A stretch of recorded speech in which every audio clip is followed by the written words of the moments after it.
Alright guys, this is Nadex67 and welcome to Love is Strange.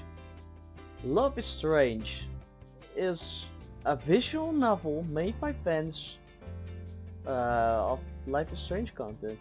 And as you could see already, Love is Strange of course, and there's a gay flag in Chloe's room.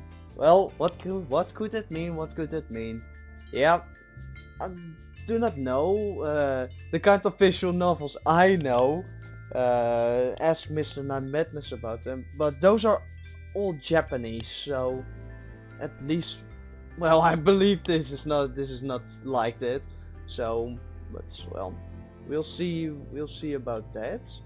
But basically, it's we play as Max again, and we try to take a look in our relationship with Chloe, Kate, Rachel and Victoria. And so yeah, what I'm gonna try to do is maybe you know the Life is Strange abridged series. So whenever Max is talking to someone else, I'll try to do their voices in the abridged version. It's not a guarantee that actually is gonna work.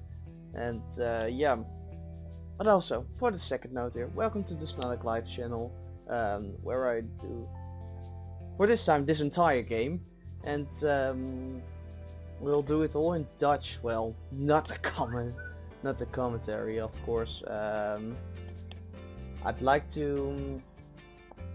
No, I do not like to. I will just read the subtitles in English, otherwise there would be pretty much not points. But oké, well. Laten we beginnen! Ik zou niet weten wat ik hiervan kan verwachten. Nee, die heb ik al gedaan. Oké. Insert groan here. Altijd get up. I guess it better get up.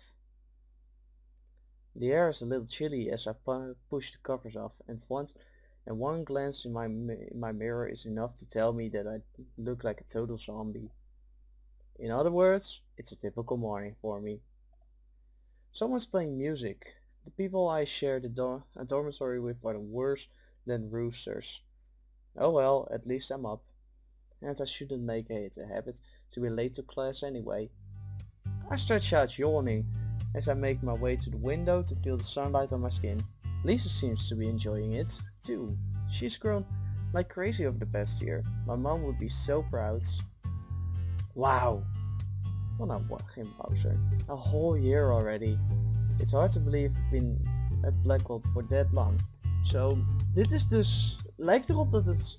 Alsof de storm er gewoon helemaal dus niet was. I'm so glad that I came back to Arcadia Bay and not just for Blackwell Academy, although I'd be lying if I said that wasn't a huge part. I liked Seattle, but it never really felt like home. Arcadia Bay is a place I grew up in. The place where I made all of my best memories and had so many adventures, each one as different as every new day.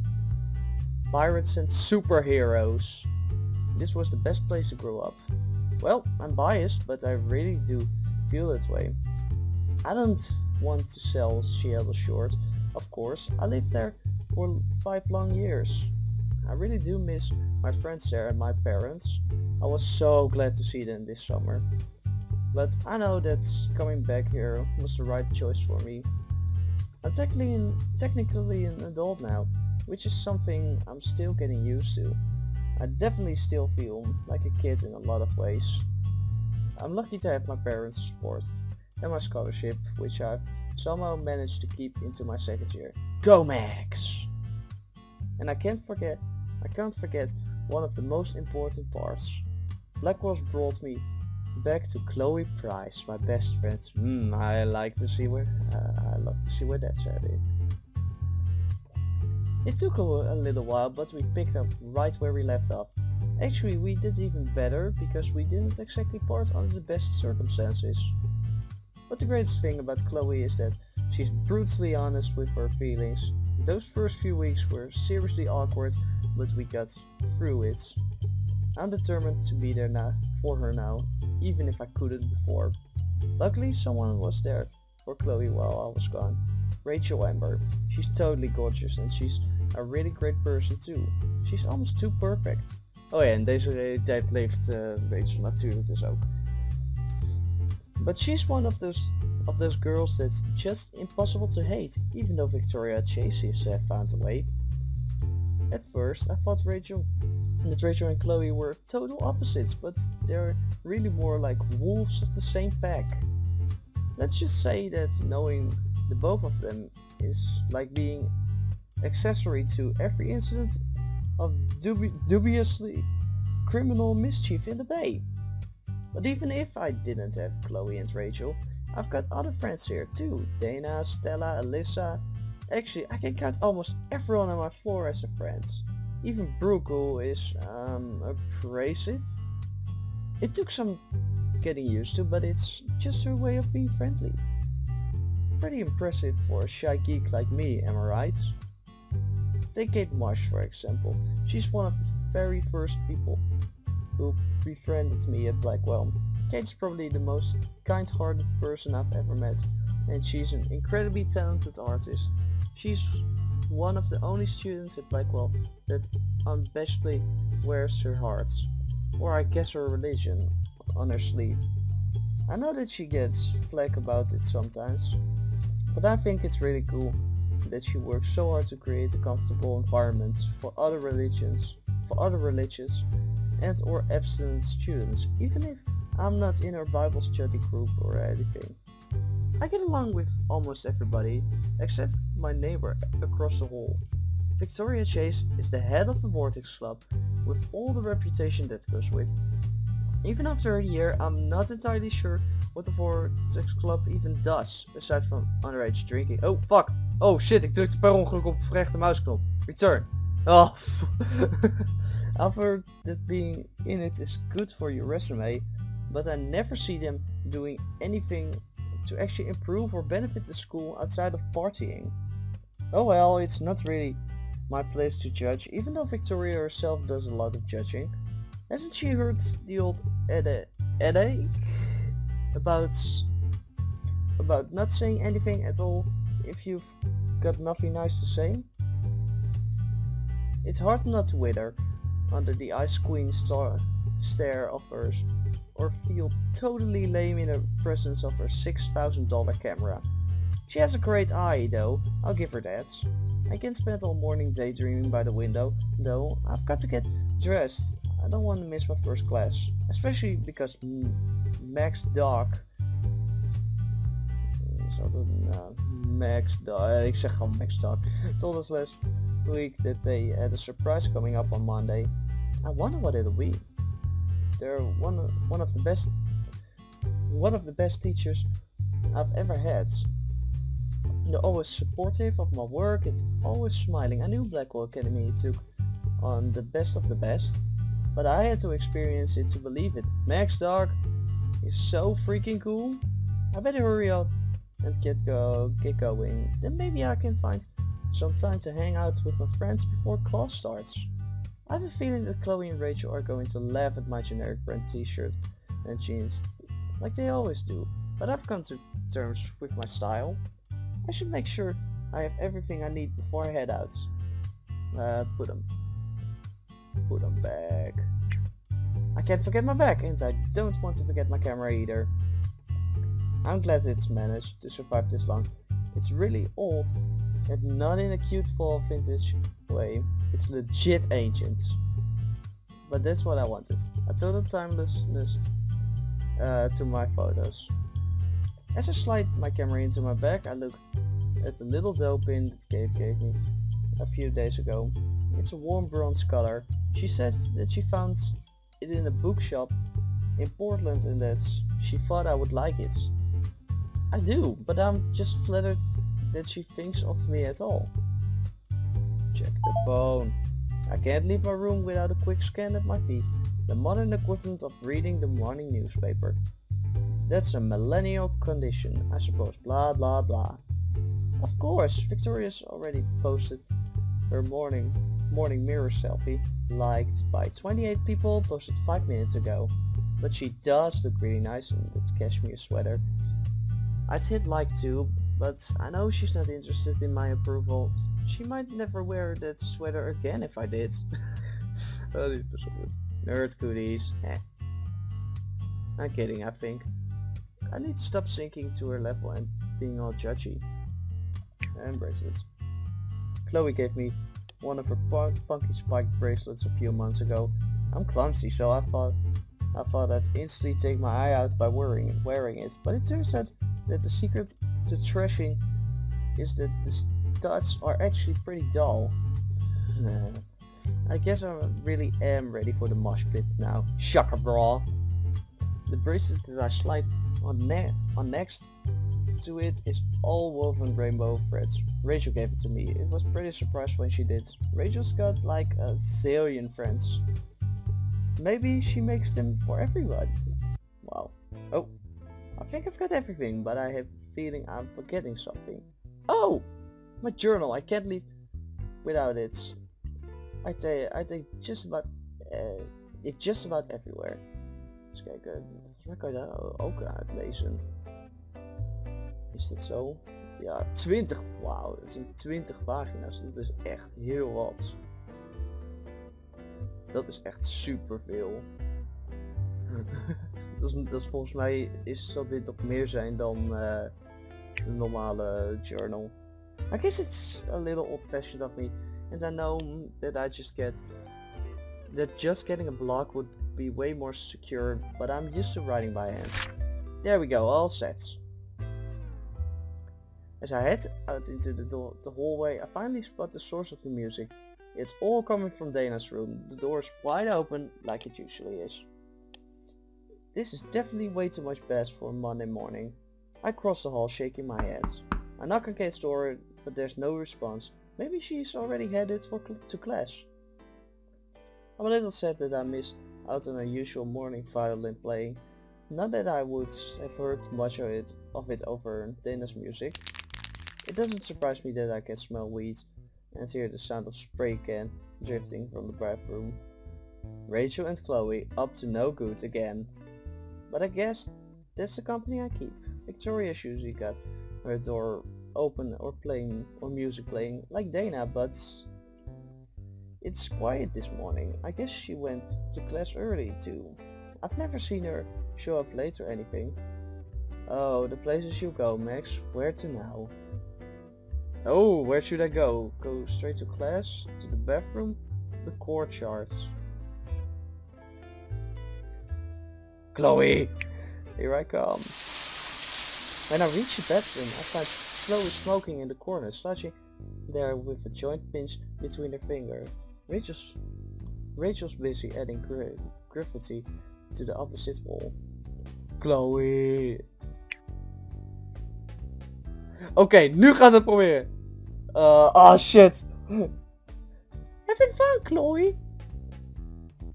Chloe grins at me, giving me her usual up to no good look. Yup, I'm totally getting lit over here. Yo? I groan, and Chloe just bursts out laughing amid a cloud of sharp smoke. You're terrible, you know that? And you love it. But what's up? I'm pretty sure you didn't come over here for a hit, yo. I lean against the wall next to Chloe, nudging her with my elbow. I'm not a fan of how weed smells, but I've gotten used to being around it by now. It seems to chill Chloe out, and I'm all for anything that keeps her happy. Just wanted to see what my best friend's up to this early in the morning. And to ask what you think of Max Doc's surprise today. I can't figure out what it could be. Chloe shrugs, taking another drag. When she breathes out, the smoke twists and turns in the air before dissipating under the fluorescent lights. It makes me want to take a picture. Chloe laughs. I know that look. You wanna take a photo, huh, hipster? 5 years apart or not, Chloe still knows me so well. She proves it all the time. I could take 1,000 photos of Chloe and never get tired of her face. Is it that obvious? Chloe smirks and at me and bumps the toe of her boot into my sneaker, before sucking back on the joint again and exhaling through her nose. Save your photos for dog's class, Max. Nee! Nee! As for whatever the surprise is, I don't know. I'm just glad we made it into the same class this semester. Just like when we were in elementary school, huh? I grin. Chloe may look all punk rock on the outside now, but I know on the inside she's still the girl I used to watch anime and play pirates with. My crazy rebellious amazing friend, she didn't have the blue hair when we were little, but she's always had a wild heart. I'm glad we're together too. Chloe smiles at me. Anyway, I want to be good and buzzed by time's class stars. So I need to finish this thing. I'll catch you later, Super Max. See you soon, Chloe. Rachel. Zo vergeet ik niet wat ik. Nou, minder. Straight to class. If I go straight to class, I won't be able to go back and talk to Kate, Rachel, Victoria or Chloe. Ik weet niet waar Kate en Vicky zijn. Ik heb al met Chloe gepraat. Dat vind ik al goed genoeg. Ja, is goed. Once I entered the classroom, I head to the back and sit down in my usual seat. Contrary to what Chloe would have you believe, I don't sit back here to slack off like she does. I sit back here because it's centered right by where Max Dogs usually lectures. Speaking of Chloe, I can see her sauntering in with Rachel. She grabs a couple of chairs and drags them noisily across the tiles so that she and Rachel can sit with me. Chloe looks like she's already prepared to nap all the way through class. Typical. Rachel on the other hand, she's got top marks, even though she's more into being in photos, not taking them. She's already got her textbook open and she's running a paint-stained finger down the page. Victoria walks in just a moment later with Taylor at her side. She glances at me and then immediately looks away when she catches me looking back. Her lips are pressed together in a hard line as Taylor chatters in her ear. I guess she's not in a gossipy mood today. Kate's seat is over by the window. She mouths hello to me as she takes her spot, organizing her books into a neat pile.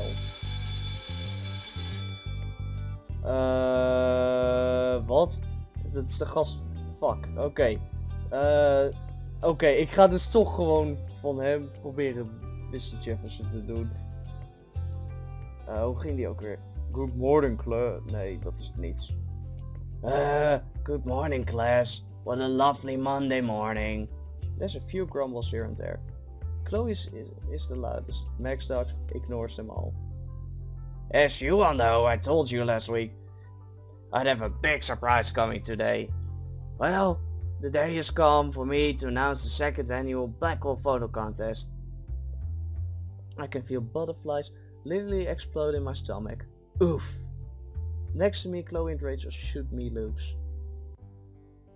Called it! Shit, Rachel. Shit, ja, dat... Rachel gaat gewoon een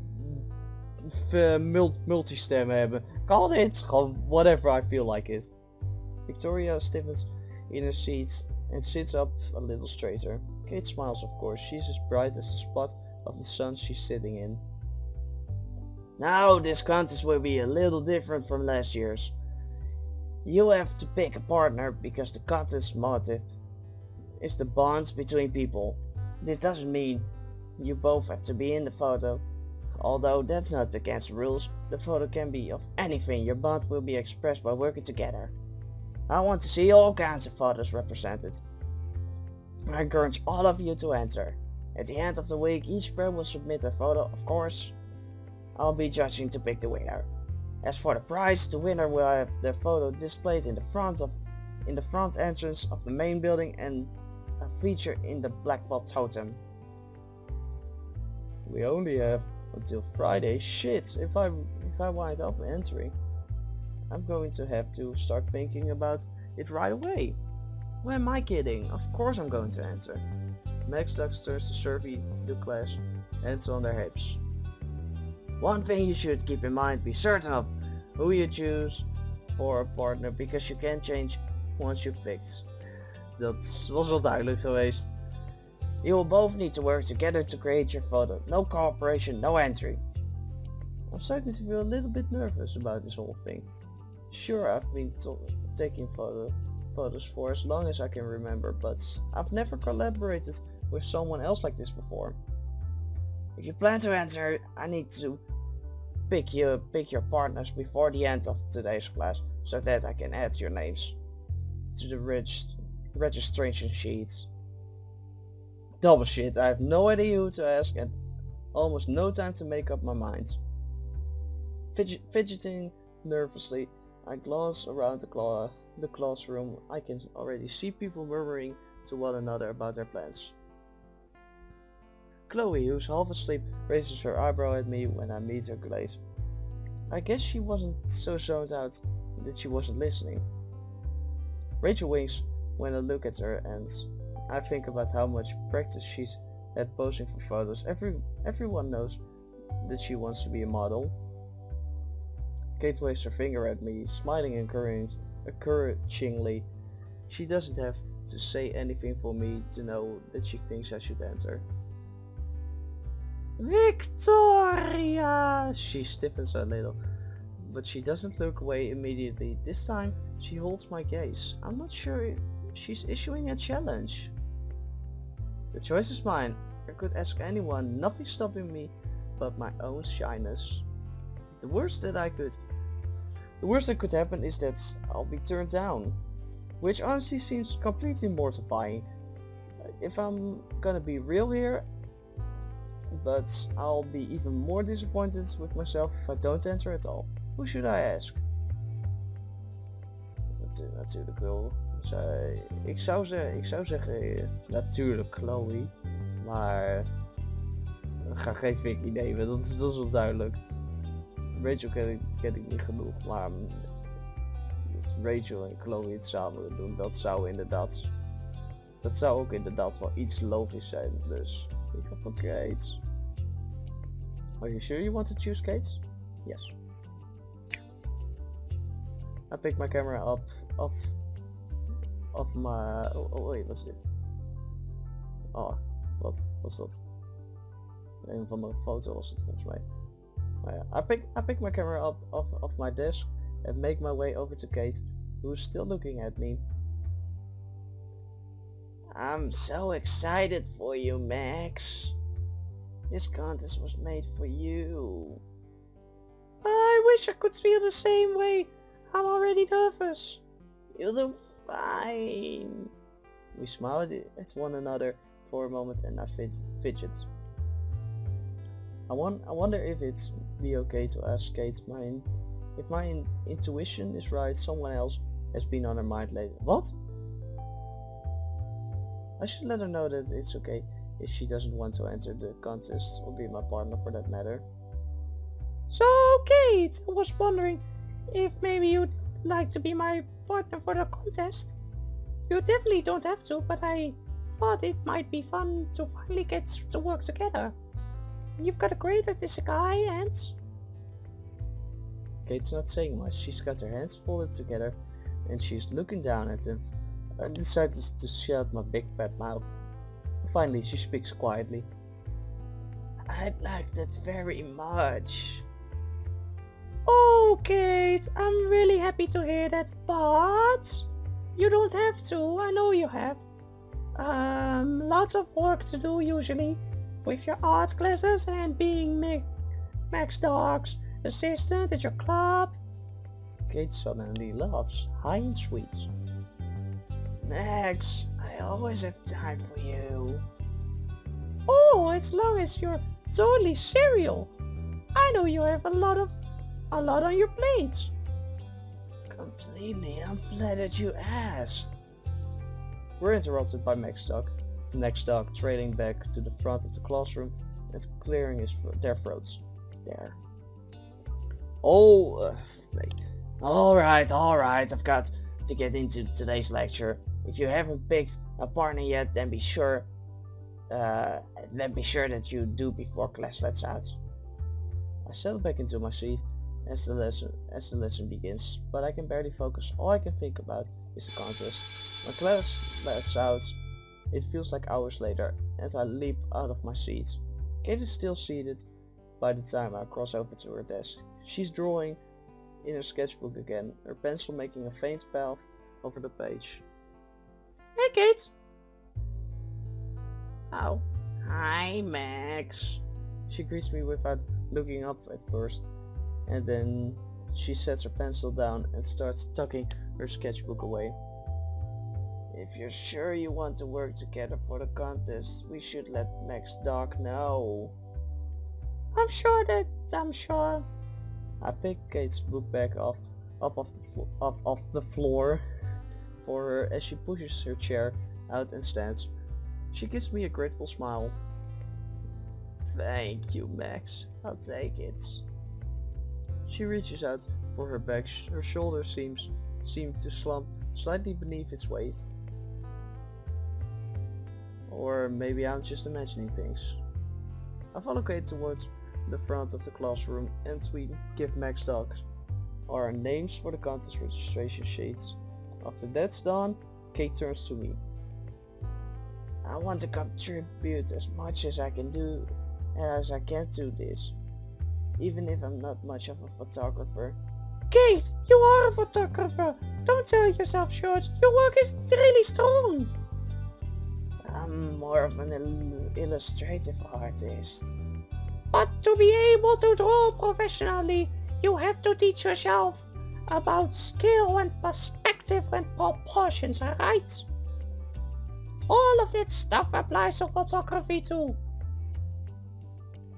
I guess I never thought about it that way. Oh, sometimes I sketch in my journal. I've learned lots about how much photography has in common with drawing just by doodling. I'd love to see your sketches sometime. I bet they're wonderful. They're really not that great, I swear. Now it's my turn to reassure you, isn't it? You got me there. Okay, I'll show you. Kate smiles, her eyes sparkling. We can save that for a later date, you know. For now, we've got the contest. Right! Do you want me tomorrow morning to do some planning? Like for where we are going to take this photo? I was just about to ask you the same thing. Well, how about the 2 wheels? I'm never not in the mood for a good breakfast. Same, so it's settled. I've got to catch my next class, but I'll message you later to set up a time. Sounds good. I pause hesitating as I look at Kate's tired face. Thanks for partnering with me, Kate. Take care, okay? I will, Max. I'll see you tomorrow. Eigenlijk had ik voor het, hoe heet het? Voor het plot van Abridged had ik juist niet Kate moeten kiezen. Daar is het juist dat Kate's best friend Max die abandoned haar de hele tijd. Kate's chin dips towards her chest as she leaves the classroom. I hope she's alright. She's as warm as ever, but I can't help but feel that something is off. I hope I'm wrong, but maybe this contest will help her take her mind off of whatever it is. Oh, it's already Tuesday! It's about 10 in the morning by the time I get to the diner the next day. There's still a decent crowd even though it's a little before the lunch rush. Mostly the usual suspects enjoying a late breakfast. Truckers, cops, and a few students like me. Joyce keeps a watchful eye over these particular patrons. She smiles at me, however, and I wave at her. There's no shortage of seats, so I idle by the door for a moment. Yesterday Kate and I agreed to meet here so that we could discuss locations for the contest photo. I was a little hesitant to ask for her help at first. Kate seems to have a lot on her mind lately. She's been more shy than usual, rarely emerging from her dorm room, except to go to class. I'm not sure what's going on, but I don't want to give her more stress than she already has. But seeing her face light up reassured me that I had made the right choice in asking her. Maybe this will help get her mind off whatever's bothering her, or at least make her laugh when I make an ass of myself entering a shitty photo. Speak of the devil or angel. In this case, Kate enters the diner. She looks a little bewildered, but she smiles when she sees me beckoning her to stand next to me. Hi, Kate. Hey Max, sorry if I kept you waiting. I've actually never been here before, so I had to look up the bus schedule before I left. She may have kept me waiting all 3 minutes, if that. It's not the first time I've had to wait on someone. Take Chloe for example. Don't get me wrong, she's my best friend, but girl can't keep an appointment to save her life. Kate on the other hand is almost painfully considerate, always putting other people first. I guess that's what makes me want to look out for her. The thought of someone as sweet as Kate losing her reasons to smile seems wrong. No worries. Is that move okay? I gesture to one in the corner near the old jukebox. Kate nods, and we both make our way over to it, sitting on opposite sides. Wow, does it always smell so good in here? She looks like she's literally in heaven from the smell of the delish breakfast food being prepared. I can't help but smile as a reply. Yes, Joyce is an amazing cook. She'll take good care of you. A waitress shows up to take our drink orders, coffee for me and tea for Kate. She may be an early bird, but I need my caffeine fix. When the waitress comes back, I order my usual stack of pancakes and Kate orders the same thing, apparently trusting my judgments. When Kate takes a sip of her tea, she practically melts into the cushion behind her, like she's truly relaxing for the first time in a while. I notice the shadows under her eyes for the first time since we sat down and feel a pang of uneasiness in my stomach. She looks really tired. I can't help but wonder how she's doing. Should I say something about it? Kate zal wel iemand zijn inderdaad. Katie appreciate dat wel. Ja. Kate, are you feeling okay? No offense, but you look a little worn down. She seems surprised that I asked, but recovers almost immediately.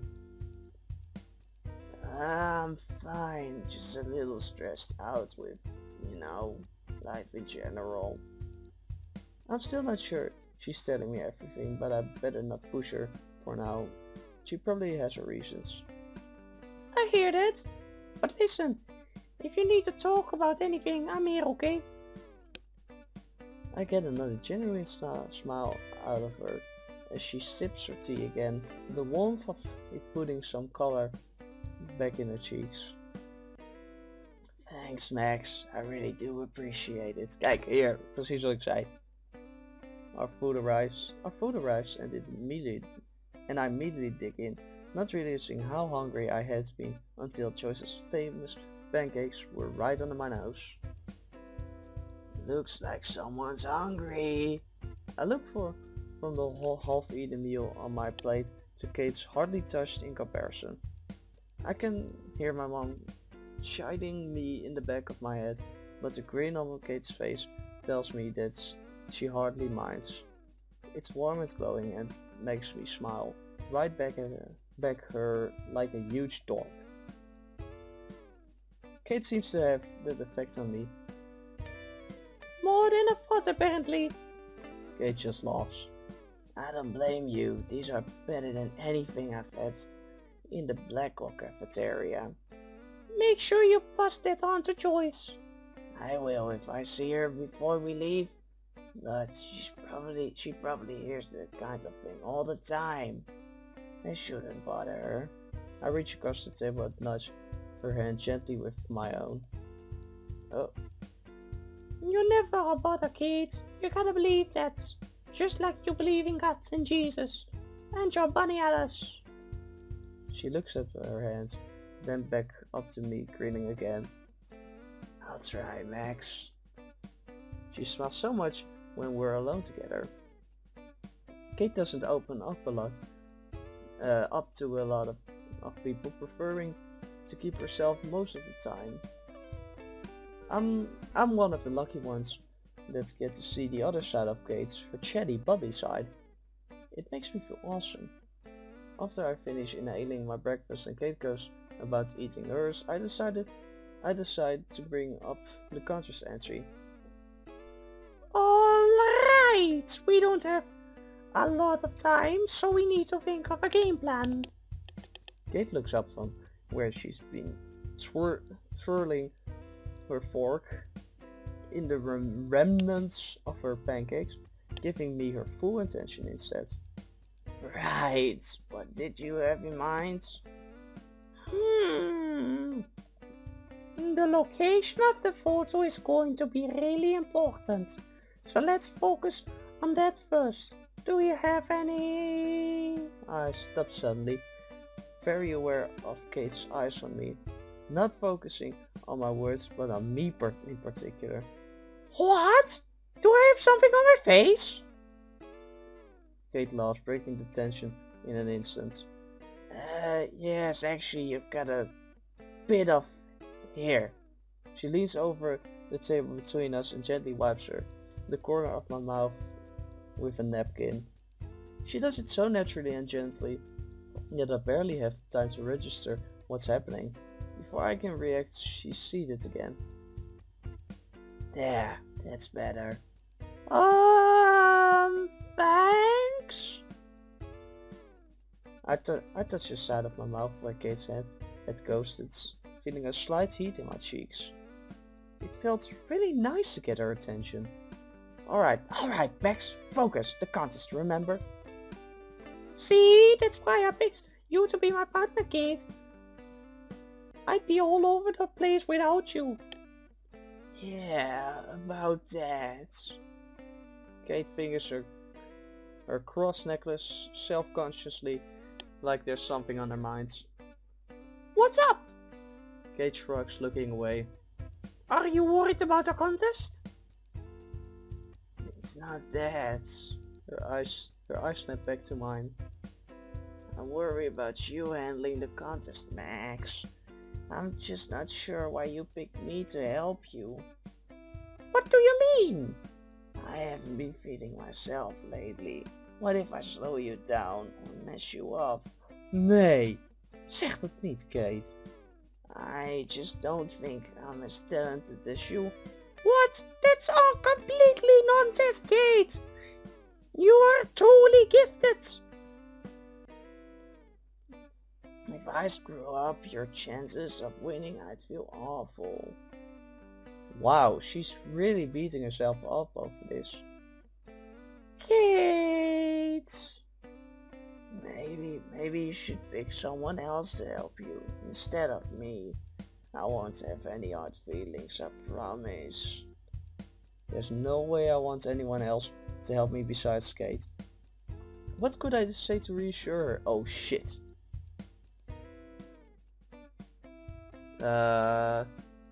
Just do your best. Dat vind ik. Maybe you should pick someone else to help you instead. Oh nee, dat is volgende.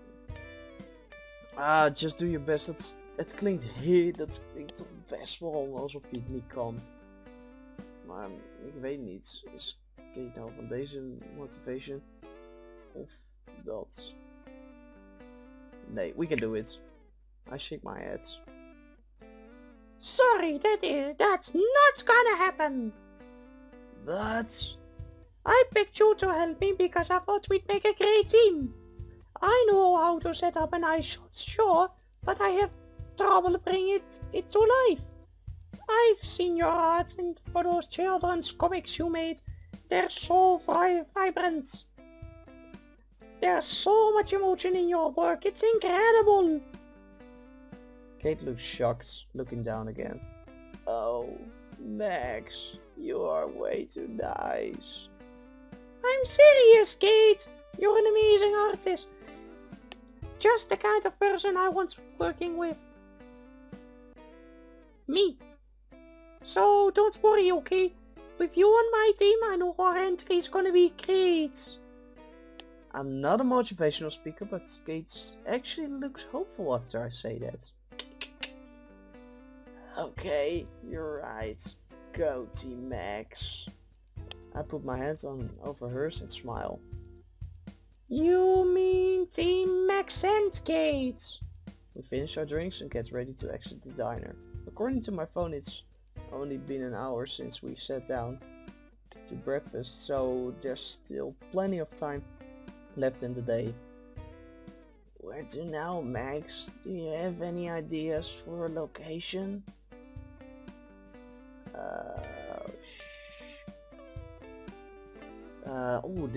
Dit lijkt me toch best wel een moeilijke keuze dan. I do of you decide. Dat is dan volgens mij in één keertje gelijk te veel. Maar mijn vraag is dan, kan ik het zelf dan ook weer... Kan ik het dan zelf, moet ik het dan zelf weer kiezen of heeft Max dat dan inderdaad gelijk in haar hoofd?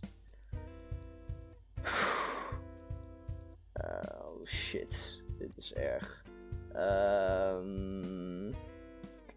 Nou, ik heb die keuze heb ik aan Kate gegeven. Dus ja, jij mag het doen. Oh, follow me Max. Ah, kijk, goed zo. Ze heeft het goed, she took it good. After 2 wheels, we boarded the bus out of town, where it pulled to a stop in front of a large white building. The hospital! I glanced around as we entered, taking in the atmosphere. It was nothing special on the inside. White walls, shining linoleum floors, people in scrubs darting in and out of patient rooms. Inderdaad, dat is inderdaad een echt Kate's plek. Just an ordinary hospital. If it weren't for the television in the waiting room, or the hushed voice of the receptionist taking calls at the front desk, the whole place would be eerily quiet. I look over at Kate, envious of her calm. Hospitals give me the creeps. What could possibly be a worthy of a photo contest entry in a place like this?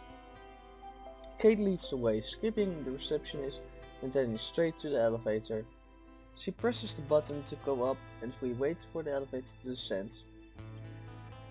So, a hospital, huh? Unlike Kate, who actually looks very sure of herself here.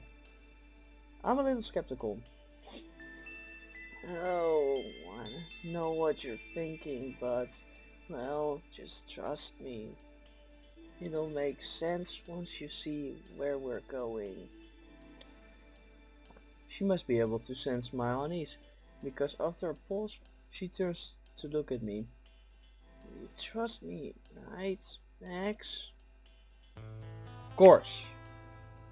No question, Kate. Never steered me wrong before. Yeah, of course I trust you. I'm just a little nervous.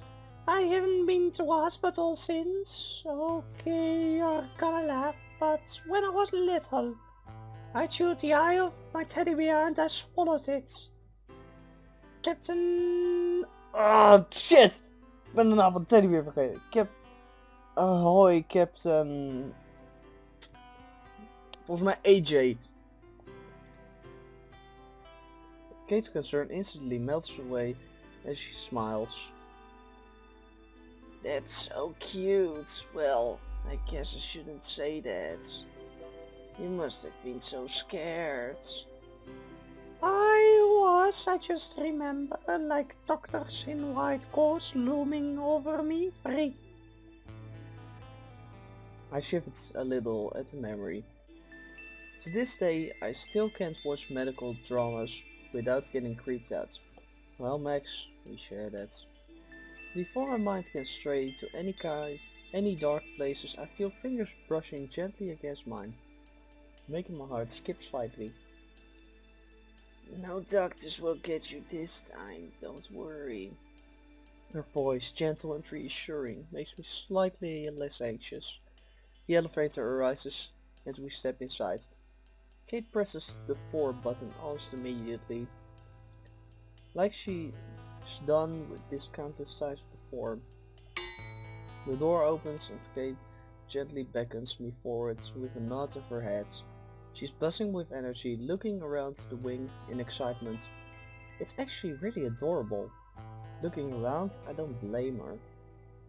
Colors are splashed along the walls, completely contrasting the blank ones of the floor below. The main area is filled with plush chairs and bean bags. And there's a small table with chairs in the corner, littered with toys and coloring books. A children's Hmm. After scoping out the area, she turns back to me with a grin.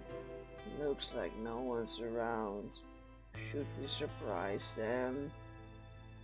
She points to one of the rooms down the corridor. I shake my head. You go first, I'll wait out here. I've never been that good around kids. Not like Kate, she's a natural mothering type. Kate bumps my shoulder slightly with her own as she walks past me to stand outside one of the rooms. They don't bite, you know. She flashes a mischievous grin and darts into the patient's room before I can retort. I don't mind. It's so nice having Kate in good spirits again. A moment later I hear her talking in a soft voice, then a shriek of absolute delight. It doesn't take long for the other kids to catch on, a small crowd gathering outside the room Kate is in. They ambush her as she leaves the room, gathering around her legs and all babbling at her excitedly. Kate is all smiles and her usual shyness is gone completely as she listens and responds to each of the kids. A few of them turn towards me and I freeze. Kate smiles in my direction and looks down at the kids. That's my friend, Max. She takes the prettiest pictures with her camera. I flush and shake my head. I don't know about that. I can't meet Kate's kind green eyes right now, so mine dart around the room instead. There's a stack of coloring books on the little table, all filled in with crayon. Look! Like I might have competition from these guys anyway. This... Oh, wait, that's me next. This seems to distract the attention of me. As the kids eagerly drag Kate towards the table, wanting to show off their work. I hang back, sinking into one of the beanbag chairs to watch them some more, amazed at Kate's ability to handle them so well. Caring, patient and attentive. She really knows how to listen to each of them individually. The kids eventually get caught up in drawing more pictures and Kate sinks down next to me. It's a big beanbag, so I move over to make room for her. They're sweet, don't you think? I thought they'd give us some inspiration for a nice photo. I think so too. These kids are so innocent and sweet. It's nice. It's a nice break from how harsh the world can be. A perfect subject for a photo. Kate looks happy at my approval.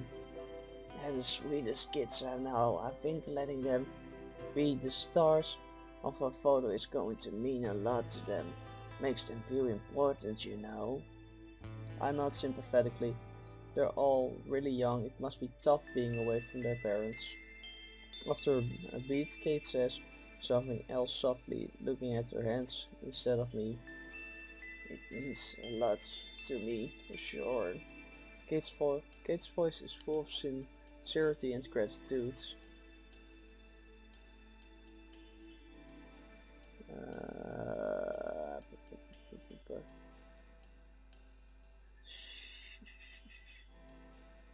Uh, you could thank the kids? Nee, de kinderen die zijn hier niet. It's all thanks to you. Oh, don't give me the credit. It was your awesome idea. I'm just supplying the camera. She rolls her eyes. Well, that just makes us even more of a team. We wouldn't have a chance at winning without you. She looks at the kids again.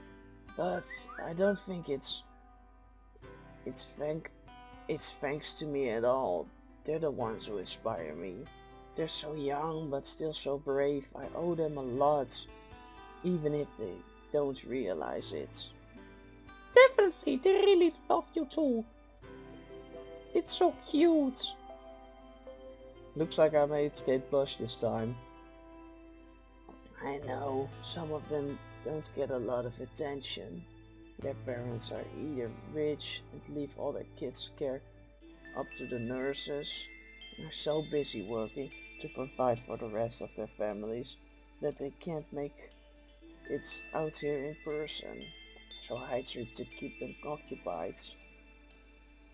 Kate, that's so awesome. You're like their cool big sister. Kate raises an eyebrow. Cool kids spend their time volunteering on weekends? I'm not sure some of our classmates would agree with you. I rolled my eyes just thinking about the cool kids at Blackwell. Jocks and narcissists that like to tear people down. Art school comes with its snobs, unfortunately. Definitely. Voluntarily is totally punk rock, as Chloe would say.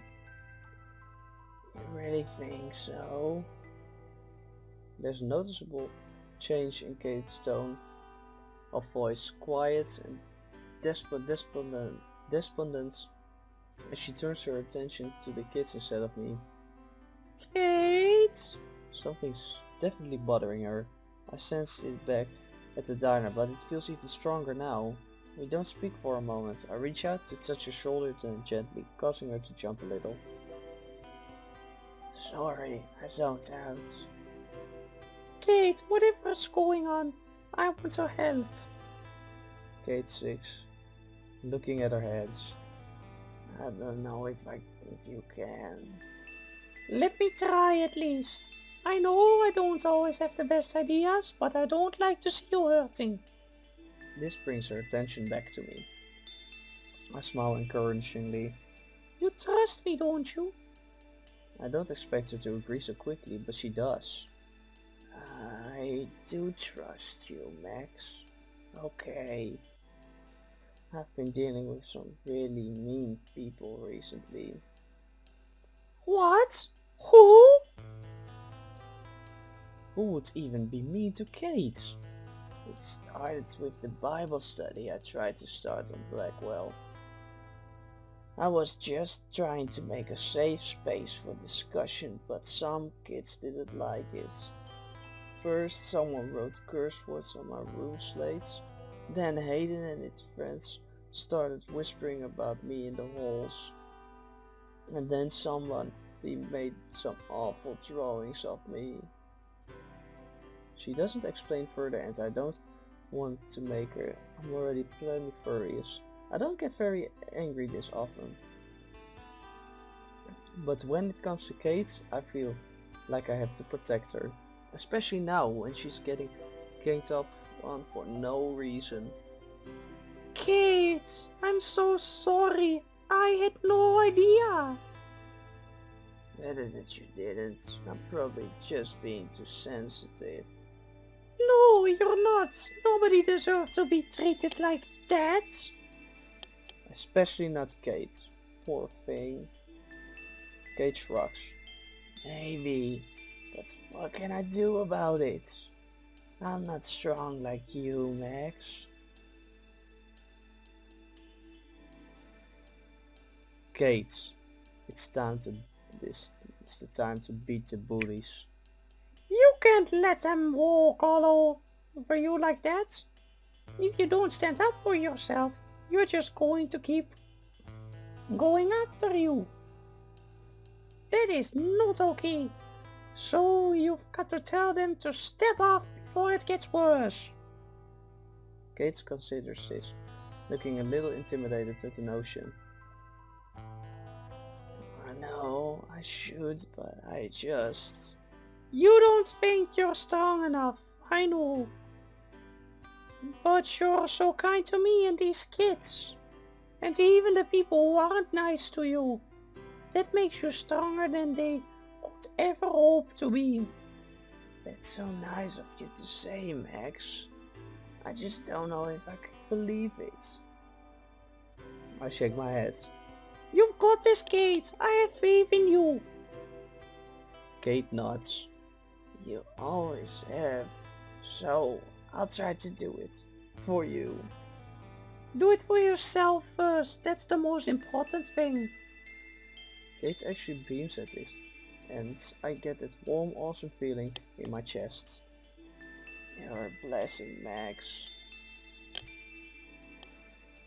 Kate gets to her feet and takes a glance at the clock. I'm a little tired now that I got it off my chest. Would you mind heading back to Blackwell now? After I say goodbye to the kids, of course. Sure, whenever you're ready. Watching her light up as she talks to the kids again eases my worries. I just hope my advice helped her. Wednesday. Dag 3.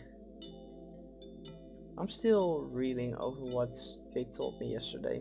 I could never have guessed she was getting trouble from bullies. Who could be mean to Kate Marsh of all people? It makes me furious to think about it. And it's kind of lousy at the same time. I'm supposed to be her friend and I had no idea this was going on. I should have said something, ask her out for tea or send her a text at least. Some friend you are, Max. This is the worst. But there's no use worrying about what I didn't do. It's not like I can rewind time and fix it. The important thing is being here for Kate in the present, in whatever way she needs. The bus reaches its destination, jerking me out of my thoughts. I have to stop by the boardwalk today. There's a lot of neat little shops down here. Handmade souvenirs, antique stores, gift shops. There's even a place that sells camera gear for the tourists looking to preserve their memories of our sleepy little beach town. This shop also sells hella cheap Polaroid film, which I need to take the contest photo. I asked Kate to come along, telling her that I want some company, though it's more for her sake than mine. She needs a day to relax, especially after I made her spill her guts to me yesterday. She seemed okay when I texted her last night, but I still wanted to see her in person to make sure, and the response being asked to join me was so damn cute. I pull out my phone to let Kate know that I have arrived, glancing over my last received text from her. Sounds wonderful. I'll see you around 9. And I promise I won't be late this time. XOXO. Relief washes over me again and I smile. I hope those emojis are legit. Too much said, Kate, is not a good thing. I'm about to type out a quick text, but there's no need. I can see Kate on a bench not too far from me, hands folded in her lap, staring out at the glittering ocean. I put my phone away again and start to walk quickly in her direction, not wanting to keep her waiting. She sees me out of the corner of her eye as I approach, smiling up at me. Max, there you are. Hey kid, sorry if I kept you waiting long. I rub the back of my neck, sheepishly thinking about the 3 times I had hit the snooze button on my alarm this morning. Kate shrugs nonchalant. She's quiet today. I hope I didn't upset her too much yesterday, bringing up all her problems.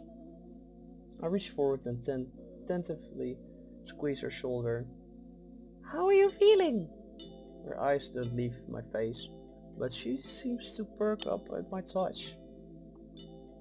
Okay, I actually felt like playing my violin this morning. I haven't touched it in a week. I had noticed. Kate had stopped playing her violin in the mornings right around the time she had started acting sad. I can't stop myself from smiling.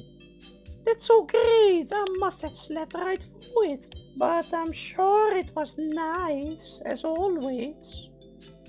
She looks away suddenly shy. Actually, I didn't get the chance. I was too, excited to be here. She looks back up at me, her eyes bright. With you. She says it with such a gentle voice that it makes my heart melt. I pretend to be distracted by a seagull milling around behind us, her sweetness giving me a momentary loss of words. And of course I can't even show up on time. You could have been playing your violin instead of waiting for my lazy bones. Kate's not even remotely peeved, just laughs and rises her to her feet. It's fine, really, I can play later. Maybe you could even join me on your guitar. I nod immediately. Kate and I only played together once, but it's still one of my favorite memories with her. Definitely! We're long overdue for our jam session. I couldn't agree more. She looks so excited. I wonder if she's remembering it too. Kate looks over her shoulder at the shops ahead of us, then back to me. Shall we go? I nod, letting Kate lead the way. We stop by the camera shop first. Kate doesn't do a lot of browsing, hanging back to look at some cute lanyards, while I pick out my film. After we exit, Kate and I wander for a little while. Kate remarks that she doesn't get out much, so a lot of the shops are new to her. If that's the case, I'm even happier that I invited her along. Even though the shops are pretty ordinary and shabby by most people's standards. Kate is really enjoying herself, eyes wide with interest. We come across a shop filled with stuffed animals and Kate actually pulls my arm over to look at them with her. It's a shame that more people never get to see this side of Kate, the side where she banters and acts silly, just because they never get to know her. It makes me feel pretty special. Maybe that's just the effect Kate has on everyone. She's such a warm person after all. Or maybe there's more to it than that, more to me and Kate. A gentle tapping on my shoulder brings me back to reality. Kate stops us outside of a small sweet-smelling stand surrounded by tables with big umbrellas attached. A small sign hangs on the front, advertising fresh tea and baked goods. It's been so long since we last had one of our tea dates. I take in another whiff of the fragrant air coming from the stands, then look back over at Kate. Way too long. Want to stop here for a bit? We order our drinks and sit down at one of the small tables outside. The Broadwalk's not very busy today, so there's not a lot of people watching to do. Kate and I practically have the whole place to ourselves. Still feeling adventurous, I opt to order the houseplant. The spices emanating from it are powerful, and as I take a sip, my nose wrinkles. I let out a groan of surprise, and Kate grins at me from across the table. Too nice to laugh at my misfortune, but I can see it on her face. That's really strong. How's your tea? It's good. I always get chamomile because I'm boring. She says this with a smile, so I know it's not self-deprecating. It helps with my anxiety too. I'm not a little concerned. You have that a lot? Kate arches an eyebrow. Max, I'm attending one of the most notable art schools in the States. There's so much pressure with that, you know. Not to mention homework and my strict family checking in on me. Kate's bluntness makes me grin. We both felt the stress. Blackwell does have a reputation after all. Point taken. Maybe I should try drinking that stuff too. Kate takes a sip of her own tea, thoughtful. There's other teas for stress too. Passion flower, lavender. Peppermint's good too, but a little too sweet for me. I glance at the free empty bags of sugar surrounding my tea, then back up at Kate. I'm getting worse than Chloe these days. Geen suiker in je thee drinken. Het maakt het alleen maar viezer. I don't think I'd have that problem. Kate actually giggles at that. No, I guess you wouldn't. You could try. She stops herself suddenly, looking down at her tea. After a pause, she notices my worried look and speaks again. Sorry, you must be bored of me talking by now. I feel like I've been rambling so much today. Nee, dat is juist goed. Wat? Ik wil no, of course. Ga gewoon lekker door. Just a little, dat klinkt juist alleen. Dat is een soort van een versie van. Je wil niet echt zeggen. Je zegt niet echt wat je wil zeggen. Nou, ik zou liever. I can hear Kate rambling any day. I shrug as Kate could even bore as if Kate could ever bore me. Maybe you have been, but so what? It's nice to hear you talking a lot again. It doesn't annoy you? She says it almost suspiciously, like someone has used that word to hurt her before. I'd like to find that person and give them a piece of my mind. Never! I'll always listen to you. The misgiving leaves Kate's face entirely. I know, Max. People get surprised when I actually have things to say. I guess I just don't stand out that much. I actually know exactly how you feel, Kate. She seems surprised at this statement. You do? But your photos are amazing, Max. Everyone knows you for them.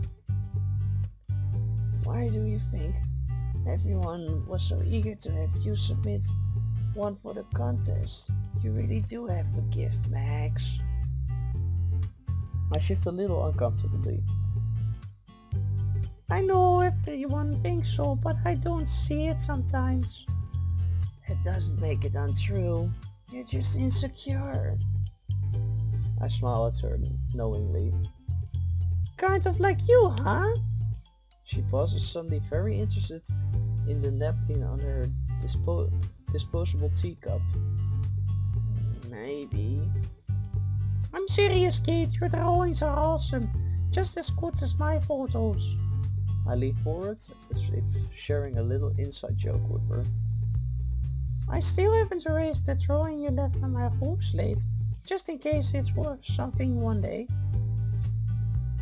Kate tattooed the cute doll on my room slate a few days earlier, wearing a plaid shirt and a camera around its neck, an obvious caricature. Kate erupts into giggles at that. Okay, now you're being way too nice. I spent 2 minutes on that crap. Tops. I guess dramatically, mock offended.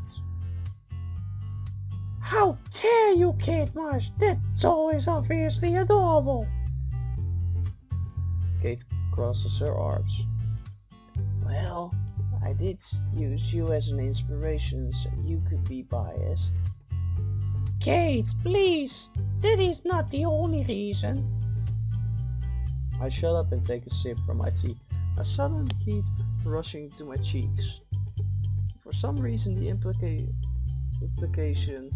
that Kate may think I'm adorable is making me trip on my words. I better not be. I actually want to write children's books one day. And do illustrations, of course. So cute art is a must. I grin at the thought. That's perfect work for you, Kate. Kate beams back at me. I didn't have a lot of friends when I was younger, so I read a ton of picture books. They were a big comfort to me. I even get some of them to read when I'm sad. Pretty childish, huh?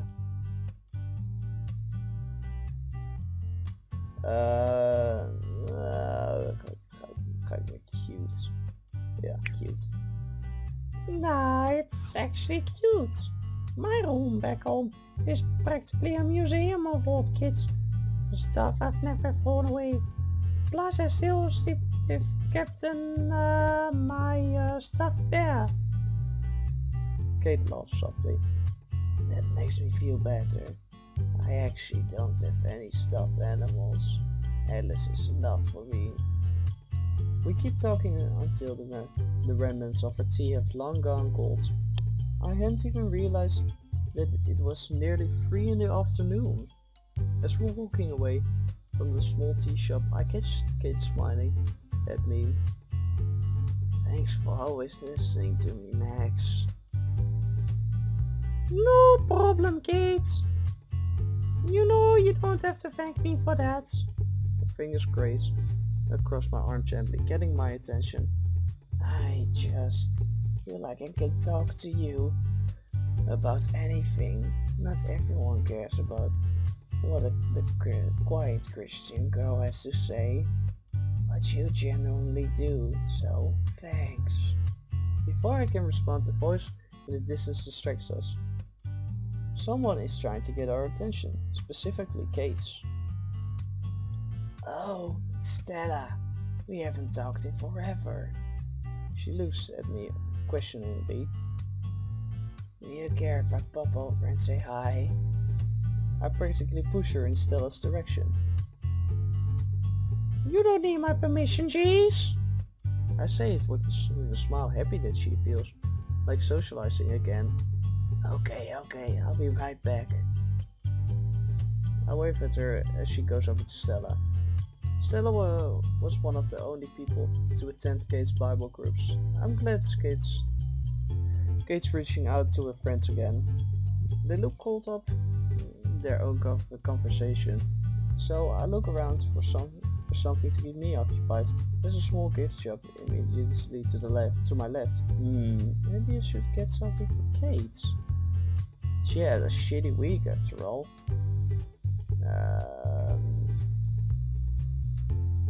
Kijk, dat is. I have enough of my Alice. Dat... Ja, ik denk niet dat ik toch niet voor de thee zou gaan. Oh fuck, dit is een... dit is wel nog best wel een moeilijk, lastige keuze volgens mij.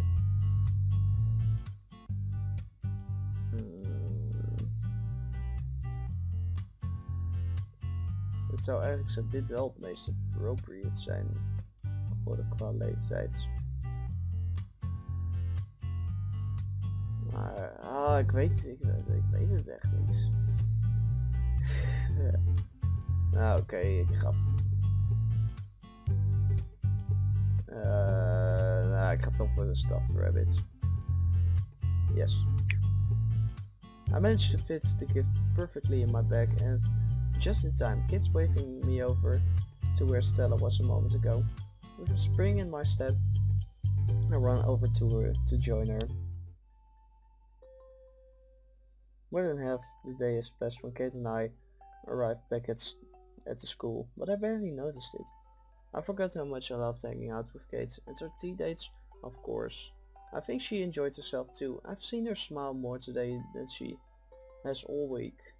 She seems lighter, like there's a lot less on her mind. I hope whoever was bullying her decided to back off. She mentioned someone had written something mean on her room slate. I I checked I checked it this morning while I was on my way out to find that it was still wiped clean. Thank God. It better stay that way. It's kind of chilly now. A steady breeze filling in the comfortable silence between me and Kate as we walk. She stops me when we reach the steps, putting her hand on my arm gently. Thanks again for letting me tag along, Max. She's swaying back and forth on her feet, her cheeks still rosy from my hot drinks hours ago. Always a pleasure. I pause, rubbing the back of my neck nervously. And sorry I've been such a space case lately. I still can't help feeling a little guilty about not knowing that Kate was struggling. When you were staying in your room all the time, I thought something was up, but I just didn't say anything. I feel bad. Kate shakes her head almost immediately. Please don't, Max. It's not your job to check up on me all the time. I guess not. I trail off, still unsure. I just hated seeing Kate so sad. Hearing her talk about how hopeless and tired she felt was kind of scary. I don't want her to feel alone. I need to help myself too, like you were telling me yesterday. Besides, I feel pretty good today, so don't worry about me. Kate moves forward and grabs both my hands, squeezing them gently. If anything, you can stress about the photo tomorrow. Not that you have any reason to. I grin, looking from our hands to Kate's face. What makes you so sure? Kate shrugs. I've never seen a picture of yours that wasn't pretty. Even my selfies? After a beat, Kate smiles and nods. Especially your selfies. Oh, Nate, The air around us feels suddenly warmer and I look down at my bag for a distraction. I open my bag to inspect its contents. There's the film, my phone, my camera and Kate's gift, still wrapped in the plastic gift store bag. I can't believe I almost forgot to give it to her. My brain is really fried lately. I look up at her slyly. You sure you're feeling alright today? She looks at me questioningly. I think so. Why? Well, I know you've had a hard week, so I may have gotten you something while you were out today, just in case you're still feeling sad. Surprise dawns on Kate's face, and she actually gasps a little, one hand moving to her mouth. You did not have to do that, Max. I'm fine, really. For a second I worry that I've offended her somehow, but the small smile I can see under her hand tells me otherwise. But I wanted to. I stick my hand in my bag to grasp the gift, then smile back at Kate. Now, shit. Now hold out your hands and don't speak. She obliges with a small giggle, obediently holding out her hands as her eyes gently flutter closed. Kate takes the bunny out of the bag and looks it over for a moment before looking up at me neutrally. Oh, how cute. But you know, I already have a bunny. I resist the urge to groan at myself. Of course I knew about the rabbit. Kate loves the little guy. I should have picked out a cat or a squirrel or something more unique. Outwardly I play it off, putting my hands on my forehead and laughing at myself. Duh, I knew that. Sorry. If you don't want it, I can. It's okay. I still really appreciate this. Maybe Alice would like a friend. She smiles, but I can't help but feel like she's just blasting me. I wouldn't blame her. Just then the clouds, which had been blocking the sun for most of the afternoon, moved away from each other so that we could see the colors of the dusky sky on the dusky sky. Kate smiles, despite having to shield her eyes a little as she looks at the strong glow of the sun. It's going to set soon. I could probably get some good shots. I wonder what Kate would say if I asked her to watch it with me while I took pictures, of course. Would that be too weird? We are just friends after all. Looks like the clouds are finally clearing. Still a little chilly though. Maybe we should head back inside. Kate pulls out her phone and checks the time, her eyes widening in surprise. Wow, I guess it is a bit late. Time flies when you're having fun. She nods eagerly with a laugh, and the way light hits her face makes her look radiant. It certainly does, but now it's back to the real world. Her words remind me about what I wanted to ask her. I want to make sure nobody's been giving her more grief. I reach out and touch Kate's shoulder gently.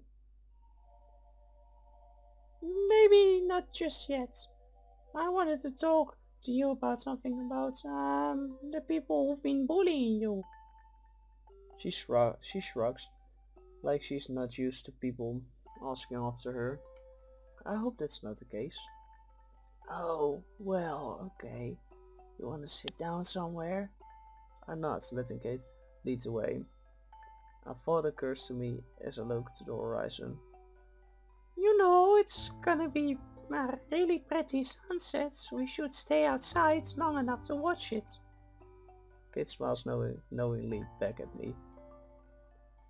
Need you to test out your new film.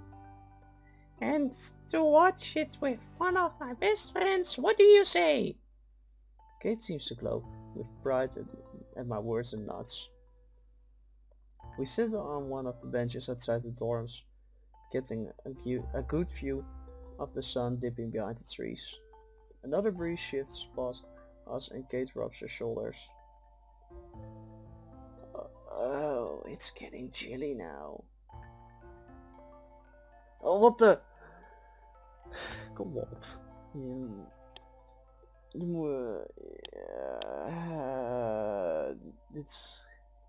Dit gaat allebei... Dit gaat allebei... Ik hou van Kate, maar... Dit is niet wat ik... Dit is niet wat ik met haar wilde doen. Ik wilde dit met Chloe doen. Oké, nou... de tees? Nee, die ga ik niet doen. Hier. I shrug the hoodie off of my shoulders and offer it to Kate, who looks at me with surprise. Here you go. Are you sure you're not? No, it's fine. I lived in Seattle, remember? I'm used to the cold. She puts it on. It almost fits her, but the arms are a little too long, so she pulls them over her hands. It's pretty adorable. She turns back to me and She turns back to me, smiles gratefully. You're sweet, Max. Thank you. I'm not sure if the goosebumps that go up my bare arm are entirely from the colds. So, what's on your mind? I shift a little, thinking on my words. I don't want to bring up any bad memories for Kate, especially after she had such a nice time today.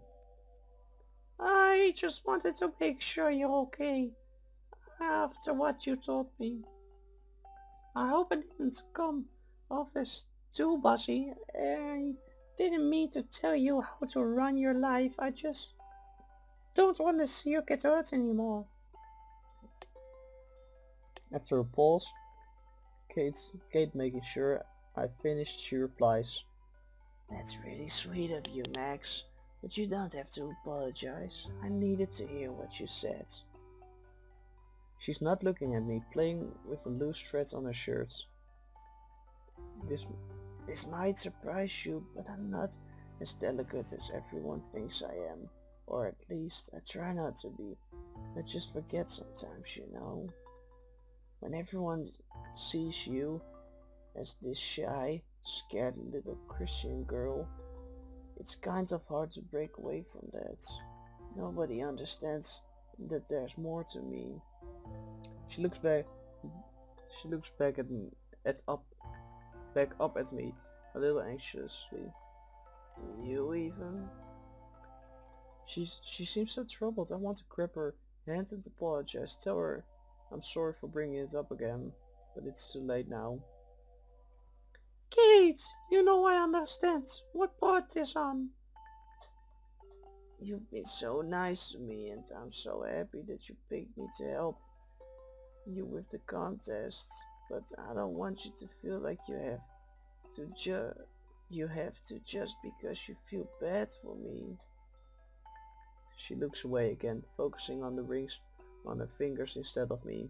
I know I get sad sometimes, and it's not always easy for me to make friends. That's why I want to make sure the friendships that I actually do make are genuine. Do you understand, Max? I don't want anyone's pity.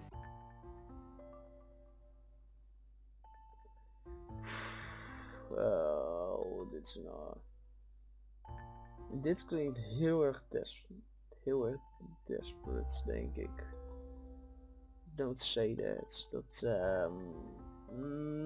Ja, I understand, dat is een beetje van...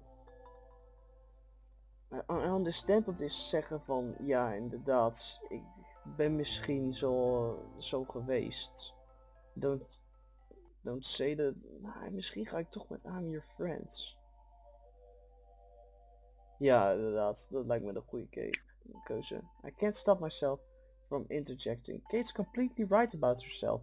There's more to her than what's on the surface, and I don't want her to think I'm one of those people who think otherwise. I'm your friend, Kate, and not just when you're sad. I love hanging out with you all the time. And what I said yesterday, I meant it too. I would have taught you to be strong if I didn't. I wouldn't have taught you to be strong if I didn't think you had it in you. She still doesn't look up from her hands, so I put mine over it gently. She doesn't pull it away, but the unexpected warmth makes her flinch. After a moment she turns to look at me, breaking into a smile. I believe you. Just try not to worry so much, okay? I don't need to be protected all the time. Just knowing that I can come to you when I need it. It is enough for me. I realize I haven't been giving her enough credit. Kate looks so sure of herself right now, completely the opposite of yesterday. Could it really be that easy for her attitude to turn around? Just like flipping a switch? I'm not sure. But I trust Kate, and hearing how steady she sounds takes a huge weight off my shoulders. Just don't be afraid to ask when you need help. I can't always take a hint. This makes her giggle a little, breaking the serious air completely. I know. Hey, that's the part where you're supposed to disagree. We're both laughing now. Shouldn't you be taking pictures right now? You're gonna miss your shots. Kate innocently gestures toward the setting sun. She's right. I shake my head at her before grabbing my camera out of my bag. Looks like you're off the hook for now. The sun glares against the trees, making them look black and daunting. The tips of the leaves on the branches light up, giving them a fiery glow. This is my favorite time to take nature shots. The sunset makes the entire world light up. I catch Kate watching me while I take photos. A small smile on her face. I aim the camera in her direction and she immediately ducks, suddenly shy. Come on, no, don't waste your film on me. Kate, a picture of you would not be a waste. Inderdaad. Dat is een van de mooiste foto's in de echte game. De eerste die je in episode 5 maakt. Waar ze smilt. Die is zo geweldig. I lower the camera from my face and meet her eyes. I'm the professional here, I know my stuff. Kate rolls her eyes good-naturedly. Later, okay? Just focus on your sunset for now. I'm a little disappointed, but turn my camera back in the direction of the trees. Now Kate's watching it too, smiling and bunching the hoodie I gave her around her shoulders as another gust of wind blows. She seems to be happy as I offered, at least. Satisfied with my work, I put my camera away and Kate rises from the bench. I should get going now. Talk to you later. I nod, smiling. Sure, I'll text you. I told the hospital staff we'd be there at around 2 tomorrow. Know what bus to take, right? Wanna head up there together? That way I won't be tempted to mash the snooze button too many times. She giggles, nodding. Sure, I'd like that. She gives a small wave before heading back inside. I'm glad Kate seems excited for tomorrow. I know we're gonna take a great photo together.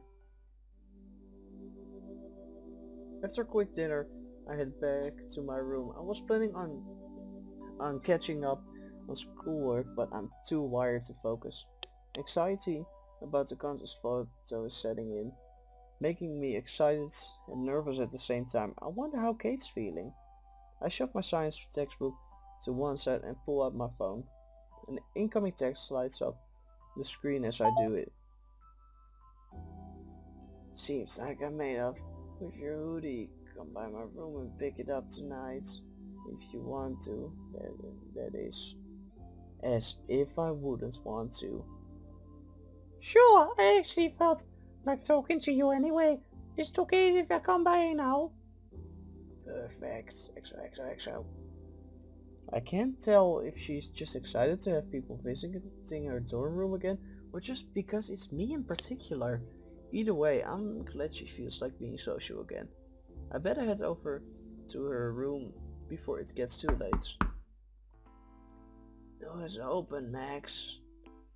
I enter Kate's room after I hear her soft voice shutting the door behind me. She looks up from her seat on the bed and smiles. Her long hair is out of its bun, falling around her shoulders like a fluffy mane. I wonder if she only wears her hair down when she's alone. It looks so pretty. Zie je alleen niet. I'm seeing so much of you lately. Hopefully that's not a bad thing. Kate rolls her eyes at the assumption. Of course it's not. She glances around her room self-consciously. It's a little messy, but nothing too severe. Some of the books are lying on the floor as well as a few articles of clothing. Sorry about the mess. I've kinda let it go the last couple of days. It doesn't bother me. I look around the room and shrug. It doesn't bother me. It's not that messy, I can help. You pick up a little if you want. Kate shakes her head, not meeting my eyes. Oh no. No, it's okay. It's not your job to be my mom when I'm being a slob after all. Nay. Shit. I hope I didn't embarrass her. Kate, you're not! I'll pick up later. You wanted to talk, remember? Shit, dus misschien de eerste echt slechte die ik heb gemaakt. It's clear that she wants to change the subject, so I let it go. I need to get better at minding my own business. She pats the spot next to her on the bed, and I take the hint to sit down beside her, tucking my feet under me. I'm glad you decided to stop by. The remark catches me off guard. Why is that?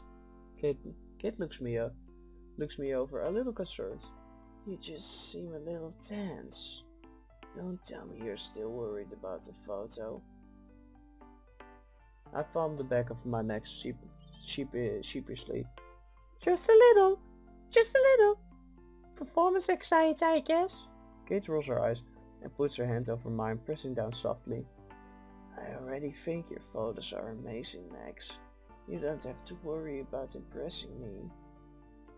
I feel the warmness in my cheeks and can always count on Kate to believe in me. It's not you I'm worried about, Kate. I know I don't have to worry about you. It's just I don't want to disappoint everyone else, I guess. Everyone's rooting for us to win this contest, and it would make me feel like an ass to let them down. I look at her apologetically. Sorry, I didn't mean to get so emo on you. This makes Kate giggle. You're fine. Lord knows you've listened to me being sad enough. I exhale, leaning against the wall. You actually have reasons to be sad. I'm just being a baby. After a beat, Kate shakes her head resolutely. That's not true, Max. If there's anything I've learned from you, it's that her feelings are always valid. You learned that from me? Kate smiles. Of course, I used to think my problems were silly too, but being around you has made me realize that my feelings are important. It's nice to have someone who cares. I'm proud of Kate all over again. Oh fuck, ik drukte weer per ongeluk. I'm proud of Kate all over again. I can't believe how much she's smiling again. After the hard week she had dealing with Blackwell snobs.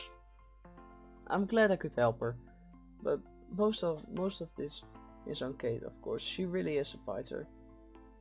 So many people care about you, Kate. I know. I'm starting to realize that now. My mom called me just a while ago. She looks away from me, down to the phone next to her. Oh shit! Kate had mentioned her family was strict. I hope they didn't yell at her. Is everything okay? She nods, looking back up with a small smile. Yeah, Mrs. Grant got her saying that I looked like I had been crying a lot lately, which... She doesn't finish the sentence and I take the cue to cut her off. Yeah? Did you have a nice talk? As good as it can get. She was just worried, asking me a ton of questions. You know, moms. Then my sisters wanted to talk and my dad, of course. I felt pretty bad making them worry. I remember seeing a family photo on Kate's desk. At the time I had thought they looked kind of intimidating, but hearing Kate talk about it so fondly makes me think otherwise. It makes me happy that Kate gets support at home too. You get along well with your family, huh? That's great. They can be strict sometimes, especially my mom. We don't always see eye to eye, but I think she means well. Even she accepts me no matter what my whole family does. I think about what Kate said on our tea date. Why do you let them pressure you so much then? I mean, if they already think the world of you, you shouldn't have to try so hard to impress them. Kate shrugs, letting my words hang in the silence for a moment before answering. Well, I guess it's kinda like how you think you're going to let people down if you don't win the contest. When you love someone or many people, you don't want them to be sad. It makes you want to try harder even when you're not sure that you can. People believing in you and the love they project, it gives you courage. I can't help but smile. Kate sounds so passionate and helpful talking about this stuff. I hadn't thought of it that way, but you're right. Love, the world. The word seems to make Kate glow every time she says it. It lights up her whole face. Perfect love casts out fear. I turn to her confused. What's that from? It's a Bible verse. Well, part of. She stops a little self-consciously. Don't worry. I'm not going to start preaching to you, despite what certain people would have you believe. I don't force my religion on anyone. She must be talking about the people who bullied her. How stupid. Making Kate feel bad about her beliefs is a low blow. Never crossed my mind, and that's a nice quote. She looks down shyly. I think it's because it reminds me of what you were saying the other day. How there's a lot of support in my life from you and others. You help me remember. Her words are soft, but they hold a lot of weight. So, I'm going to keep being strong, since everyone else believes in me. There's no reason that I can't believe in myself. She says this with a determined attitude, no hesitation.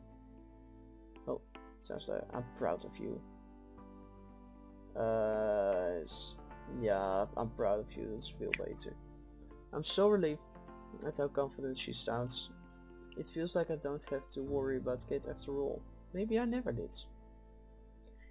That's awesome, Kate. I'm really proud of you. She beams, lighting up her whole face. God, she looks like such an angel when she smiles. I'm proud of me too, and if anyone's mean to me again, I'm gonna break their face and dump them into the river. Oké, nee, dat is iets heel anders. En oh shit, met zoveel praten. Verneuk kan mijn stem zal straks nog eens verneuken. Oh, dat is erg.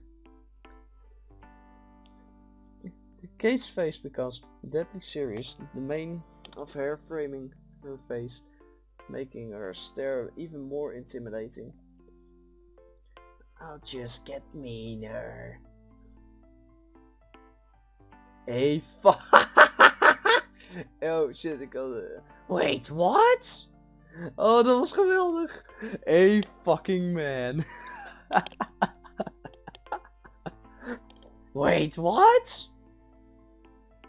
My reaction makes Kate burst out laughing. She brushes a few stray hairs away from her face and clears her throat.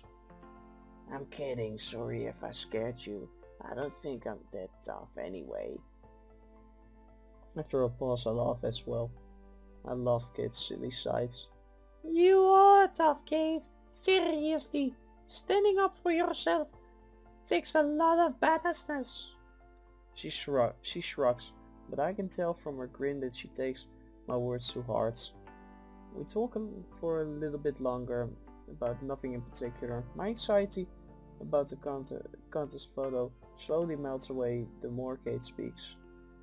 She's one of those people who can make me feel calmer by just being around her. I'm really happy I decided to spend so much time with her today.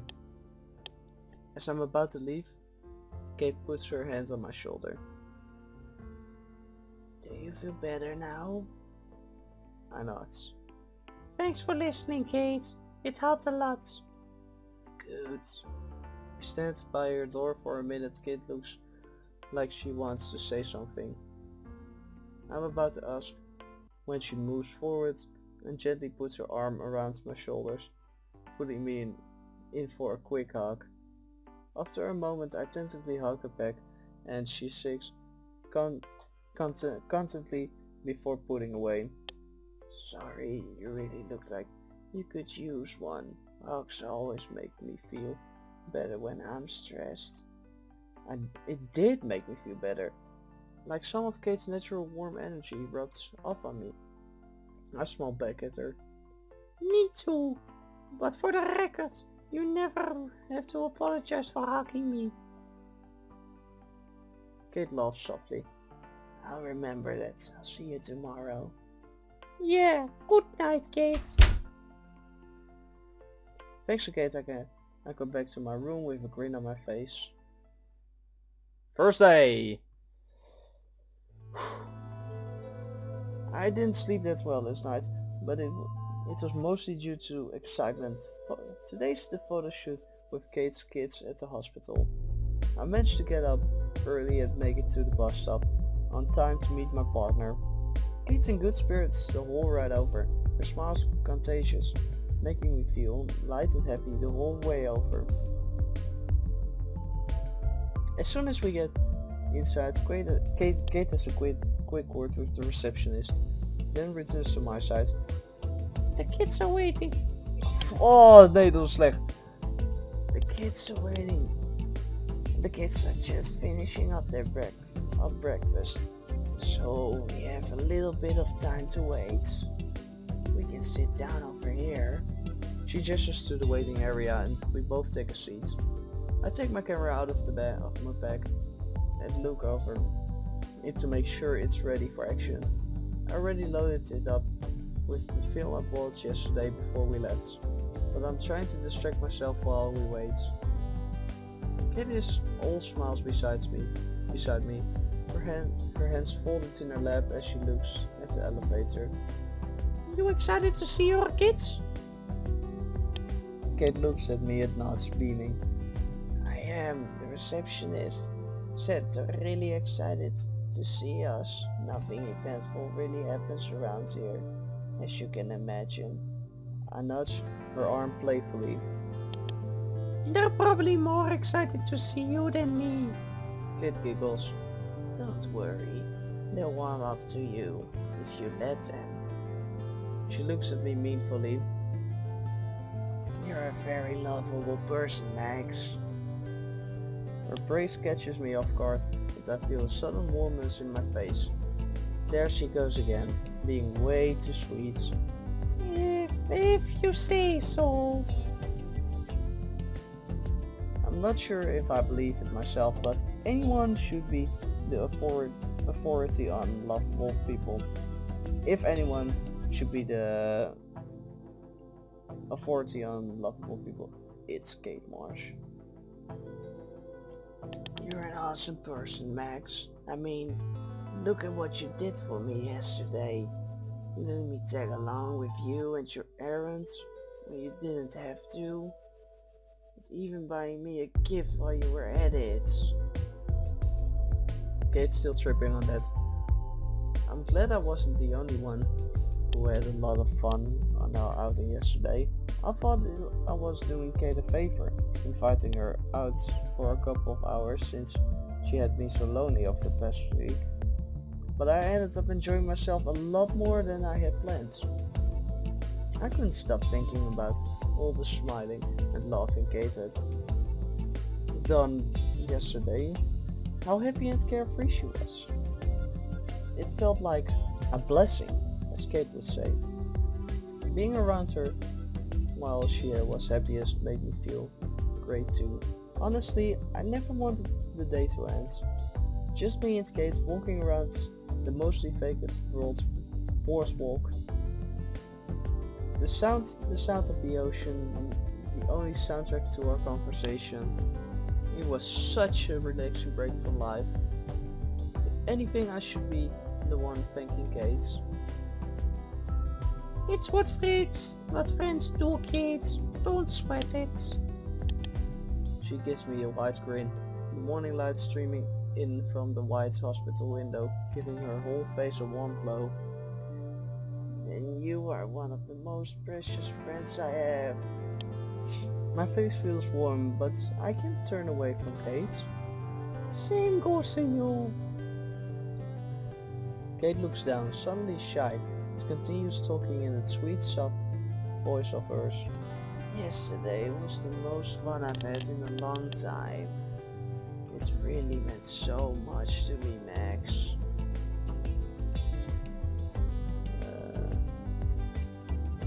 Die sowieso niet. I had a good time too. Looks like Kate and I are on the same page. Kate's good at defending herself, putting up walls when she's sad and insecure, so I'm glad she wasn't putting on a smile just for my sake. We both had a really special time yesterday. I had a good time too. You're a lot of fun to hang out with, Kate. Kate's small smile turns mischievous. You just happen to bring out my dorky sides. Hey, did you just call me a dork?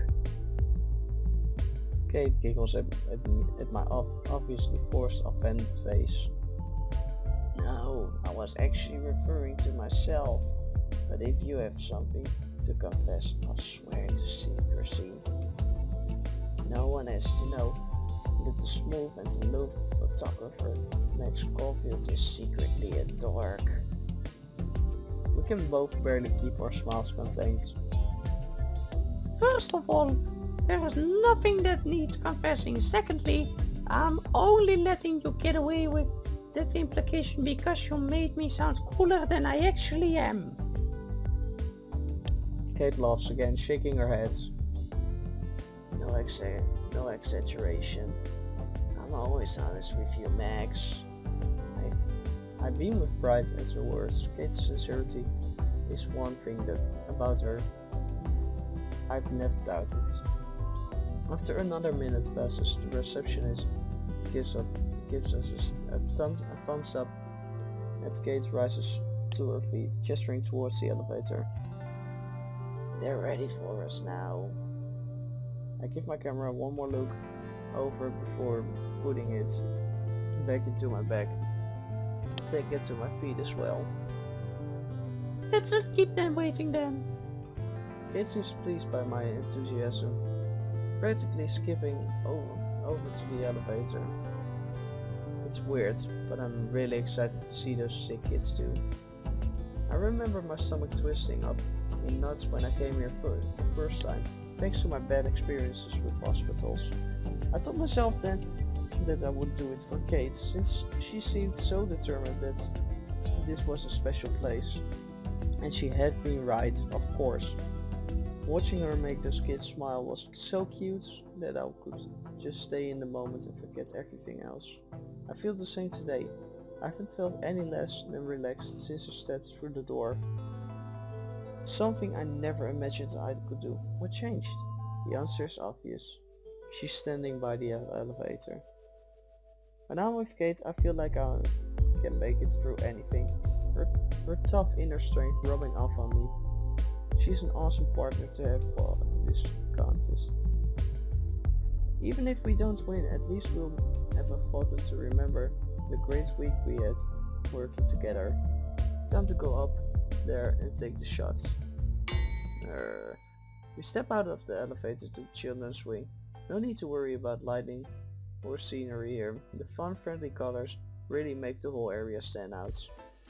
I can hear the voices of the kids from down the hall. Oh man, they sound psyched. Kate's face lights up just from hearing them. Told you they'd be excited. Do you have anything specific in mind for the photo? The kids are a little hard to organize when they're this rowdy, but I can work a little magic if needed. I rub the back of my neck sheepishly. Oh crap, very professional. Max, prepared as usual. I actually don't. Thankfully Kate doesn't seem worried, still smiling as patiently as ever. She always has complete faith in me. I see. What should we do then? After a moment I answered. Just let them play like they usually do. I'm sure I'll find something that stands out. Inderdaad, dat is precies mijn plan ook. Kate nods her head. Improvising. I like it. I smile at her approval. These kids are the stars after all. I figure they'll do the work for us. At the mention of the kids, Kate's face lights up. A lot of them do love the attention, so let's not keep them waiting. Kate leads the way as we go down the hall and into the main area, where all the children are gathered. The volume of their chatter increases as soon as they notice us standing in the entryway. They all dart toward Kate, each trying to make their excited voices heard. I'm amazed at how they listen when Kate gently shushes them. You guys remember my friend Max, right? She and I would love your help on our project. We just need a photo, so we don't mind her snapping away on her cool camera. Kate looks over her shoulder at me, then winks at her younger friends. She's a little shy, so she might not say much. I smile back appreciatively.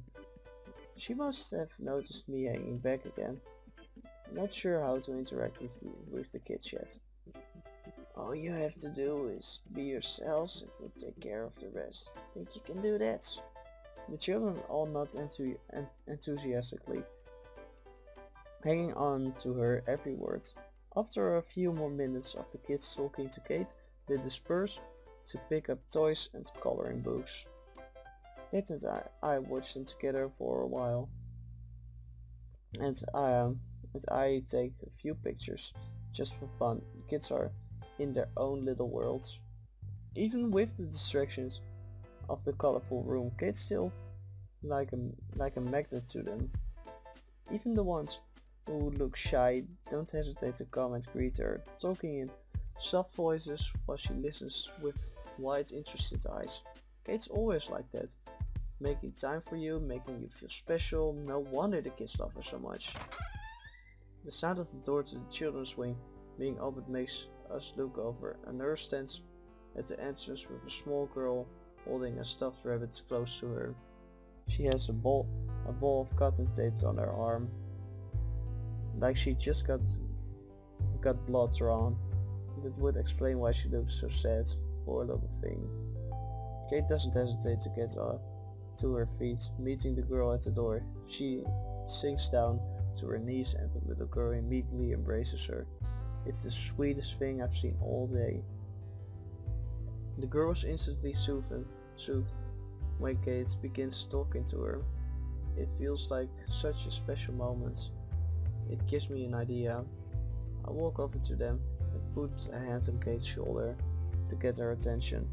Stay right there. I think I found our shot. Kate sees me getting my camera ready and her eyes widen. You want me to be in the photo too? Max, I don't know. She looks unsure, but I know what I'm doing. Now I just have to convince Kate. You belong in this shot. I squeeze her shoulder to reassure her. Kate, you belong in this shot. Without you we wouldn't even have a place to take it. Or know the kids here. Kate still looks unconvinced. Oh nay. Right. So shouldn't they be the ones who should be focused on? That's just it, Kate. I think you're the reason they're smiling. You're so kind and gentle with them. You listen to them and they obviously love you. You're a natural with them. That's not something that everyone can do. I sure wouldn't know how to cheer up a bunch of sick lonely kids missing their parents, but you can. Wauw, dat is een lekker Max om zo te praten terwijl ze daar erbij zijn. takes a special person. So I feel it's only fair that we should include the person responsible for the kids, for the happy kids in our photo. Kate looks genuinely moved by my words, breaking out into a big smile. A special person? Goodness. That's so sweet of you to say, Max. I shrug as if it's the most obvious thing in the world, which it is. Kate has an incredibly special gift for caring about others, and this photo is really going to stand out thanks to that. It's only the truth, so how about it? Kate nods without hesitation. Okay, as long as it's okay with Cheryl here. Kate whispers something to the little girl, who nods shyly after looking up at me. Kate gives me a thumbs up. So looks like I got the kid's seal of approval. I stand back to give them some space. Kate takes the little girl's attention off of me, talking to her in her gentlest voice. While they're busy talking to each other, I take the photo. The noise from the camera not even facing them. Oh. Eventually Cheryl goes to play with the other kids and Kate joins me again. How was that? Oh, look het weer verkeerd. How was that? Echt serieus. Ik weet niet hoe lang die Kate stem kan volhouden voordat ik mijn stem helemaal tering. I hold the photo out for her. See for yourself. Kate takes it gently and actually covers her mouth as she looks at it. Her reaction makes me burst out grinning. It is an adorable picture. I love it. Kate looks at it for another moment, then nods, handing it back to me. It's wonderful, Max. She turns her attention back to the kids. At play, expression unreadable. Her voice sounds too quiet, even for Kate. Crap, did I do something wrong? Everything okay? She turns back to look at me, smiling. Sorry, I was just thinking. She nods to the table where the children are seated. I know we've got our photo, but I would like to sit and troll with these guys for a while, if that's okay. Kate obviously doesn't feel like sharing, so I don't push it. Maybe I can ask her later. Letting her relax with her kids is more important. Sure, we've got time.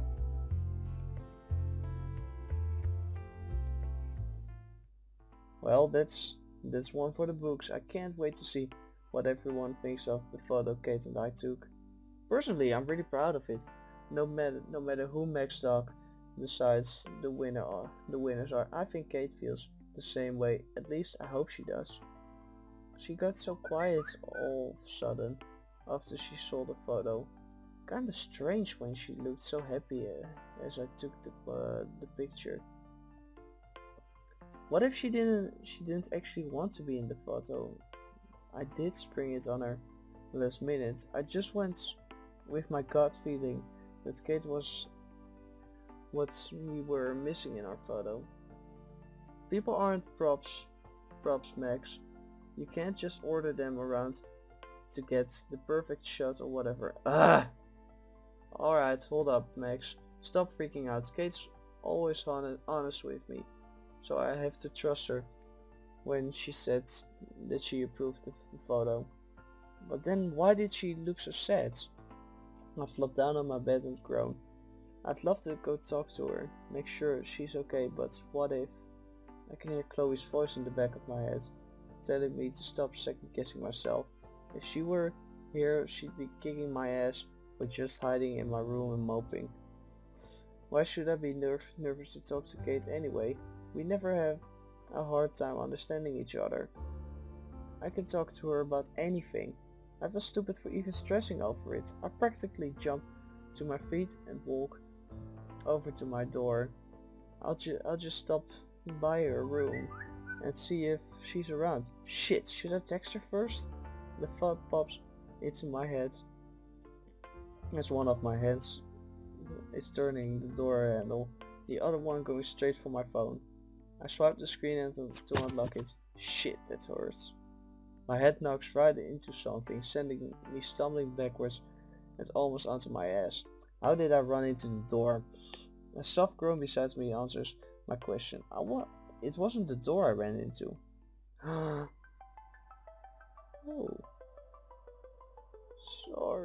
Sorry, my fault. Kate's looking at the ground, holding her head in one hand. Nice one, Max. You probably gave her a concussion.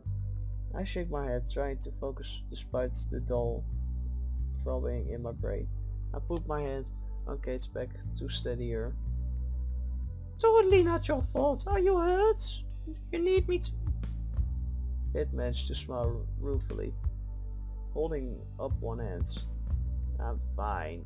You just knocked me off my feet a little.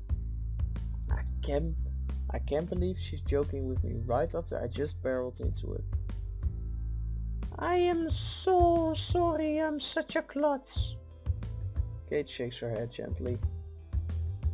No, I probably should have knocked first.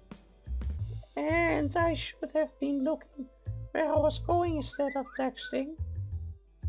Kate raises both eyebrows.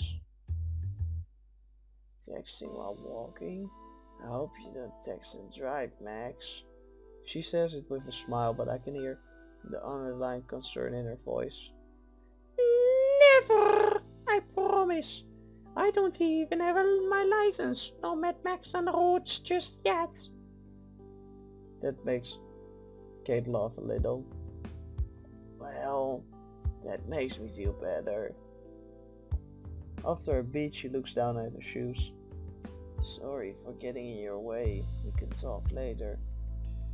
She takes one unsteady step out the doorway, and on instinct I gently put my arm around her. Whoa, whoa, whoa! Whoa, whoa, hold on. Maybe we should sit down. Kate shakes her head while she finds her footing again. No, you were going somewhere. I don't want to be a nuisance. I look away, rubbing the back of my neck. Yeah, about that. Kate 6. I had a feeling it was something important. Sorry I messed things up. No need for her to feel guilty. I give her shoulder a reassuring squeeze so that her eyes meet mine. You're right, it was something important. I was actually on my way to see you. I wince a little, embarrassed. I had been so concerned about Kate that I didn't pay attention and ended up hurting her. Not one of my best moments. But after a moment, Kate's face brightens and she stands up straighter. Really? What was so important? Good, she's smiling again. Do you wanna sit down and we can talk? If you're not busy. Never too busy for you, Max. I keep my arm gently on her shoulder as she walks over to the little couch in my room. I know she said she felt okay, but it never hurts to be careful, right? And it was my fault in the first place. Kate doesn't seem to mind though. Not even when said couch is too messy for her to sit down. She nudges me with her arm. I can see you weren't kidding about your room being a mess. Oh, give me a break. I've been busy with the contest. She's trying not to laugh. Look, Albert Einstein had a messy desk and he won the Nobel Peace Prize. I'm clearly less destined for greatness. Dat is wel ongeveer waar. Een vol bureau. Nee, is niet zo. Een leeg bureau betekent een niet-werker. En ja, dat vind ik eigenlijk wel een beetje een slechte quote, want Ik vind het vreselijk als mijn bureau vol zit.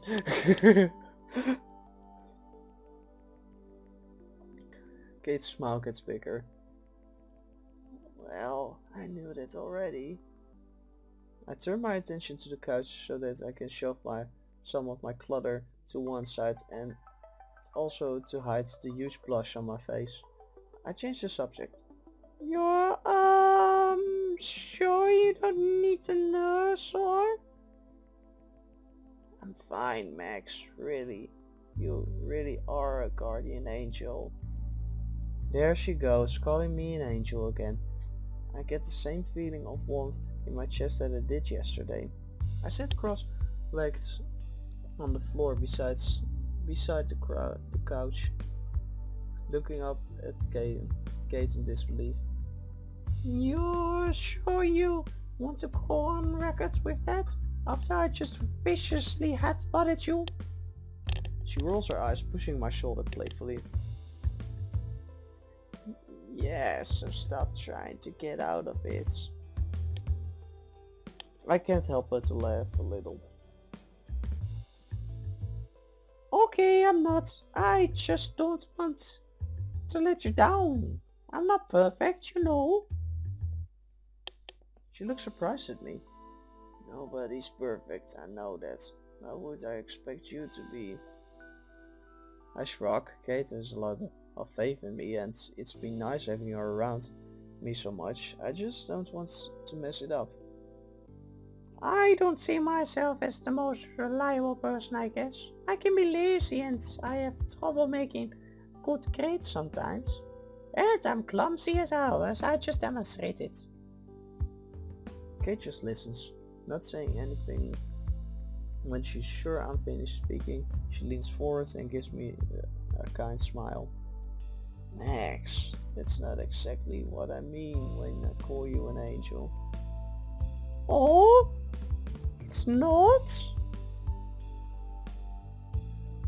Guess I just went on that tangent for nothing. Oops.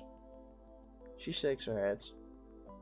No, what I mean is, well, besides the fact that you're always looking out for me, I know you're a good person.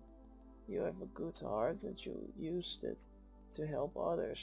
Like with me, I couldn't believe that you asked me to be your partner in the contest. I was letting all those hurtful words the judge said get to me. I did a good job hiding it, but I was a mess. Unconsciously I shift a little closer to her. She doesn't look like she's going to cry, but just in case. I know. I'm sorry I didn't. It doesn't matter now. Your words mean more to me. Same goes for all of my friends. But I am so grateful that you reached out and helped me. She gives me a small smile, and I return it. I'm glad that I could. I'm glad that I could. We sit in silence for a few moments, not saying anything. Kate has the small expression on her face from earlier, right after we took the photo. You okay? She looks like she's thinking hard, her eyes focused on her folded hands in her lap. I'm fine, just wondering something. Is that why you got all quiet earlier, after we took the photo? Kate wraps her arms around herself, troubled. You noticed. I feel bad, a little bad. Kate obviously didn't want me to know something was bothering her. I had a question for you, actually, and I want you to be honest with me, Max. Not a problem. The last thing I want to do is betray Kate's trust. Sure, what is it? This might sound silly, but it's important that I know.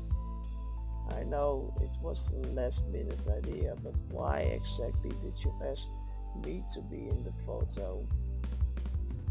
She still hung up on that. Maybe I had shaken up her confidence somehow, asking her out of the blue like I did. Remember what I told you in the diner? I mean, you look Look at your drawings, so colorful and happy. You know how to bring pictures to life. You proved it today. She shakes her head. I just couldn't believe it. Nobody's ever asked me to be in something important like that. So I was a little nervous. Like I couldn't be good enough. But it was pretty cool. I'm glad you think so, I shrug. Like I said, you brought it to life. She looks down at me, finally smiling. I guess so. It was sweet of you in any case. She still doesn't seem convinced, but I'm sure that I wouldn't have been able to get a special photo like that with anyone else. I wonder if I could say anything to help her realize that. Oh, we're friends, 100%. Yeah, the answer is simple enough. I tilt my head back to give her a silly grin, trying to lighten the mood. It's a laser could do for a great friend. She grins. Well, I know that. You have a lot of friends, Max. True, but none of them are quite like you. I straighten up and turn around so that we see eye to eye. You're special, Kate. I love spending time with you and going on tea dates, talking, whatever. You're just nice to be around. And it's like you light up when we're together, and that makes me happy too. A blush appears on her face and she looks off to the side, touching her cheek. It's that obvious, huh? Sorry, I like you a lot, Max. I laugh at my fingers graze over her hand gently, turning her attention back to me. No, that's a good thing. I know you don't show that side to a lot of people. After a beat, Kate replies. No, I don't. It just takes me a while to get used to people, you know. I'm just lucky that you're so patient. She still doesn't give herself enough credit. Maybe I'm the lucky one, and if you acted that way around everyone, you'd be like as popular as Dana or Rachel, I bet. You wouldn't have time for a nerdy photographer like me. Kate giggles. It would never work. Those two might have the energy to keep up being popular, but it's not for me. Still, I would always make time for you, Max. That'll never change. I raise my eyebrows. Even when you get famous from being in our winning contest photo? Nope, not even then. We both share a grin at that. That's good, because I really like you too. Getting those words out in the open makes me freeze up a little. Maybe it's just because we've been together a lot this week, but I feel so much closer to Kate. Judging by the grin on her face, I think she might feel the same way. After a minute she gets to her feet, standing fine on her own. Looks like she's feeling better. I should probably get going. We have a big day tomorrow. I get up as well, touching her arm gently. Don't be nervous, okay? Kate shakes her head, smiling. Why would I be? Her confidence sets me at ease too. Just making sure. See you later. Kate exits, shutting the door behind her. After she leaves, I collapse on my bed, grabbing Captain and hugging him to my chest. It really has been a good week. Friday! Photo competition time. I show up at Max Dog's class early the next day and half of my classmates are already at their desks. Looks like everyone's anxious to hear the results. How's it going, Kate? Okay, I barely slept a wink last night. Excited to hear Max Docs announce the winners? I'm hella nervous, but I choke it down for Kate's sake. She's starting to wring her hands, focusing on the floor instead of me. I guess it's just... You don't think you made a mistake, right? Letting me be in the photo. What are you talking about? It looks great. You don't think so? Kate's quite quick to correct me. I do. It's a beautiful photo.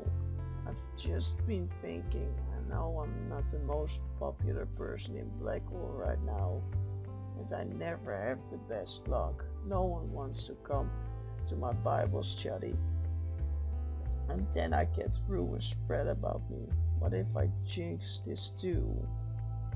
I can feel the hair on the back of my neck rise defensively. Oh, Kate, no! Did one of those bullies say something to you? I know it's best to give Kate her space, but I seriously want to find those assholes and exchange a few words. Not so nice ones. Don't worry, Max. I actually haven't heard from them all week. Ah, boy. She actually smiles a little at that. I can tell it's a big relief for her at me. I never want to see Kate so sad again. That's awesome! So, then, what are you worried about? Her smile falters slightly. Last minute jitters, I guess. I know this contest means a lot to you. If you lost because of me, I'd feel like an awful friend. I shake my head. It would be cool if we won, but you know what's even cooler? That I spent this whole week getting a great photo with one of the sweetest friends I have. That's all that matters to me. Kate's eyes brighten and my heart feels lighter. You really mean that? Yeah, I do! She exhales a little shakily, but she's smiling. Okay, I'll try to calm down before Max dog gets here. Poor thing, she's still nervous. Maybe I should give her a hug. That's all, Connect then. Oh, good luck. I hold my arms out to her, and she meets me halfway, her arms wrapping gently around my shoulders. She sinks softly against me, and I can tell the tension melting away from her. I pat her on the back, once softly before we break away. She looks so much more steady now. Thanks, Max. I needed that. Just remember, no matter who wins, I'm really happy with our photo, and that you were there to take it with me. Bless you, Max. Come sit with me when class starts, okay? I flash Kate a thumbs up before turning away. It looks like everyone's here now. Maybe I should chat someone else up before class starts. Chloe, I don't look.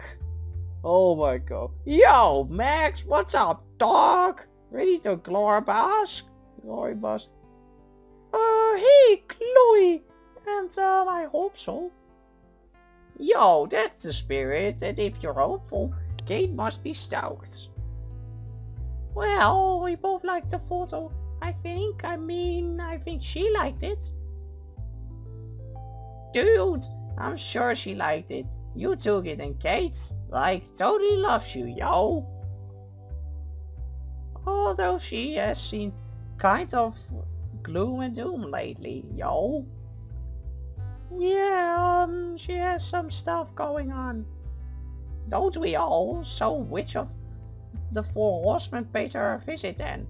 Should I be consulting the Book of Revelations, or just... Chloe... Oh shit, okay. Didn't know it was that. It was serious. Is she like, okay? I think so, at least. I think things are getting better. I'm sure she just have been thrilled to partner with you if she's going through shit. Well, she's my friend.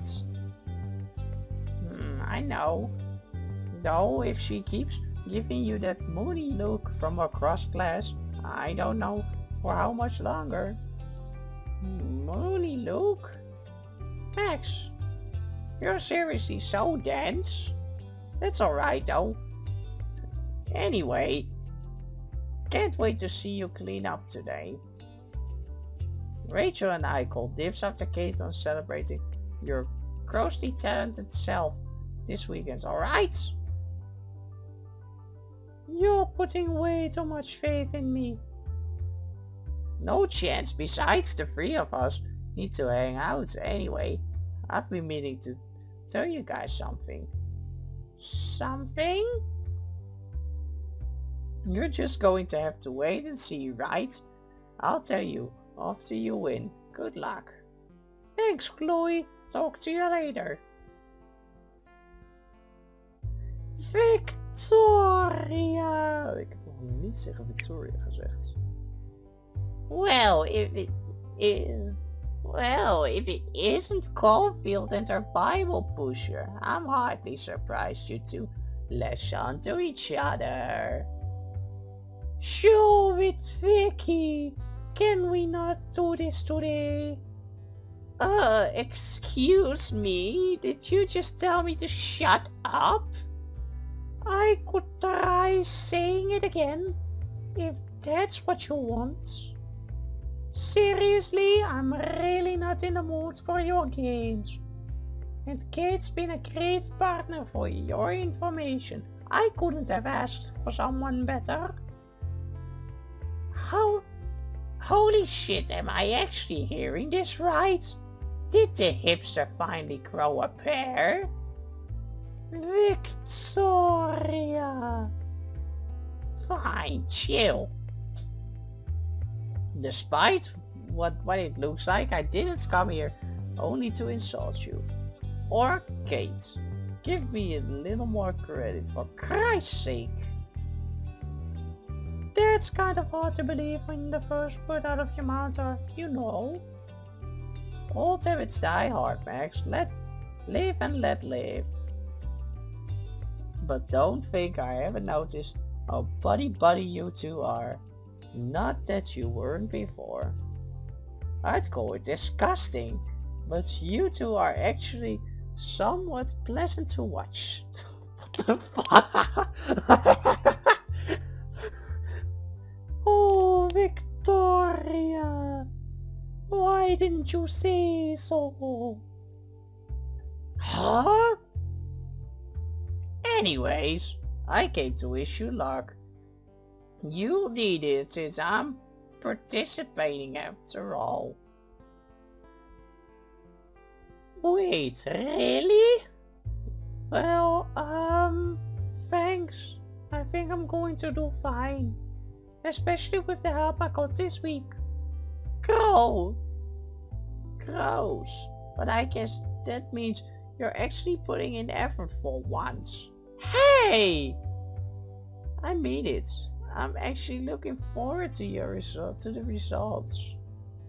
Nou, voor Rachel heb ik geen vaste stem ook wel, to be honest. I think about talking to my other classmates, but I'm too nervous to keep making idle chat.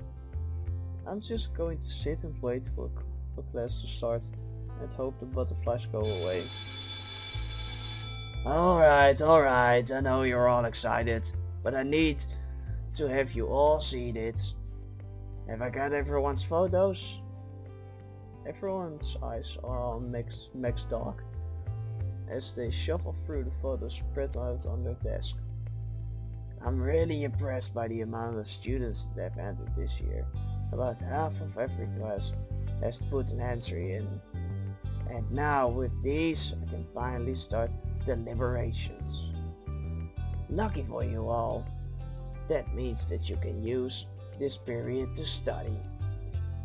The hum of chitter starts up immediately, Quietly. and then dies down with some protestant groans. I'm kind of thankful for the opportunity. I put my head down and open my textbook, but although I try to focus, it's pretty hard. I guess Kate and I aren't the only ones hoping to win. It feels like the longest hour of my life. Every time Max Dog moves at their desk, I think they're about to announce the winners, and I jump a little. When they finally do stand up, clipboard in hands, I go rigid in my seat. I catch Kate's gaze. She tilts her head slightly to acknowledge me with a smile full of confidence. She's always believed in me, no matter what. I don't think that will ever change.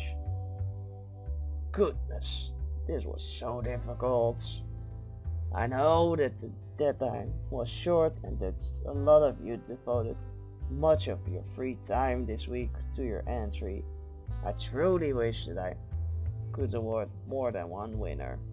The theme of the contest, bonds, was a bold concept, and I'm thrilled to see so many different interpretations of it here. That's what photography is all about, personal expression, showing the world the way that you see things. That said, there is one entry in particular that truly embraces this theme. Here the photographer showcases the spirit of empathy that no human being is truly alone as long as kindness exists. My heart skips a beat. Or 10. There's no way they're talking about our photo. The unique vision of this novice photographer makes me think that we'll see some amazing things from them in the future, and hopefully they'll continue collaborating with their partner. So I'm extra pleased to announce that the winners of the second annual Black Wolf Photo Contest are, oh my, what a shocker, Maxine Caulfield and Kate Marsh. Congratulations! Oh, no way! Applause breaks out around us and I can hear Chloe banging on her desk in celebration from the back of the room. Kate grabs onto my arm immediately, shaking me a little. Max, that's us. I'm shocked, but I managed to respond. I know. Wowzer. Kate giggles, shaking me gently again. We won, Max. I'm still in disbelief. Max Dog sticks the winning photo, our photo, up on the marker board for everyone to see. They all seem so impressed. I feel like I should be pinching myself right now. Kate wraps her arm around my shoulder, giving me the gentlest kiss on the cheek. I don't think I've seen her this breathless, this excited. Oh, Max, that's your photo up there. I smile back at her. Our photo, Kate. The bell rings and the majority of the class stays to congratulate us. I snap out of my days long enough to talk to our friends for a while. Eventually Kate and I are alone again. She leans against one of the desks and rubs the back of her neck. Oh my goodness, that was a rush. Crazy, right? I can't believe we won. Kate shakes her head. I can. I've always believed in you, Max. Just like you believed in me. I guess that's what makes us a great team, huh? Kate's face lights up. I'm just happy to have been a part of it. She nods towards our photo at the front of the room. You're already off to a great start. becoming a famous photographer. Just promise you remember me when you get out of here, okay? As if I wouldn't want you right there beside me. It's the truth. There's so much in the world I haven't seen. So many photos I've yet to take, and I can't imagine doing it without Kate by my side. So many people love Kate, and I think she realizes that now more than ever. I just hope that there's a big space for me in her heart too. You mean that? God, it's hard to think otherwise when she smiles at me like that. Of course, as long as you want to be. There's no place I'd rather be. We lock eyes and I can tell she's serious, confident. I couldn't be happier to see her smiling so much. As I'm about to reply, she gets to her feet. Before we get too caught up celebrating with everyone, let's take a walk. I want to show you something. Where are we going? As if I wouldn't let Kate take me anywhere. I guess you have to follow me and find out. Kate playing mysterious is so cute. I put on my best mock offended face. And skip class? Kate Marsh, what's gotten into you? She giggles at me, crossing her arms. Class is over, goofball. I'm not quite as rebellious as you yet. It's okay, I can wait. We both laugh. I don't really care if Kate ever changes. She's awesome just the way she is. After a beat, I hold out my hand to her and she takes it, gently pulling me forwards. Come on, you trust me, right? Our fingers interlock so naturally. Always. I'm still trying to wrap my head around winning the contest. The only thing that helps is Kate's hand in mine, her gentle warmth, feeling more real than anything. I honestly don't think today could get any more perfect, but she just might surprise me yet. I have no idea what she wants to show me, but with Kate, it can only be something good. In the daylight, her room is even more inviting. She's cleaned up a little and put up some new bright pictures on her wall. She's clearly feeling much better. She takes a seat on the bed, exhaling softly. So, we really did it. Wow. Poor thing, she looks a little overwhelmed. I put my hand on her shoulder and rub it gently. Yeah, you okay? She nods empathetically. Yeah, sorry, it was so strange being the center of attention. I'm not sure I deserve it. I sit down beside her, shaking my head. I don't want Kate to have any doubts about how important she is today. Are you kidding? Of course you deserve it. If you weren't in that photo, there's no way we would have won. Oh, we'll take that. She looks grateful, but she's still wringing her hand slightly. You did all the work though. I shrug. Taking a picture, that's the easy part. I couldn't have done it without a perfect muse, so I'm lucky I had you. She pushes my arm playfully, but I can see the blush creeping over her face. Oh, stop. I'm serious. It's gotta be one of my favorite photos I've taken. Way better than one of my selfies, right? Hey, I like those selfies. We both laugh at that. Now she looks a little more confident. It is a special photo, that's for sure. I think that's why we won. That's the spirit, Kate. Magstock is a pro after all. They knows these things. The rest of the class must have thought so too. We get so many compliments on it. She smiles at the memory, and so do I. Kate was so blown away that she was having a hard time thanking everyone. I think she needed that, a little extra kindness to remind her how awesome she is. Well, duh.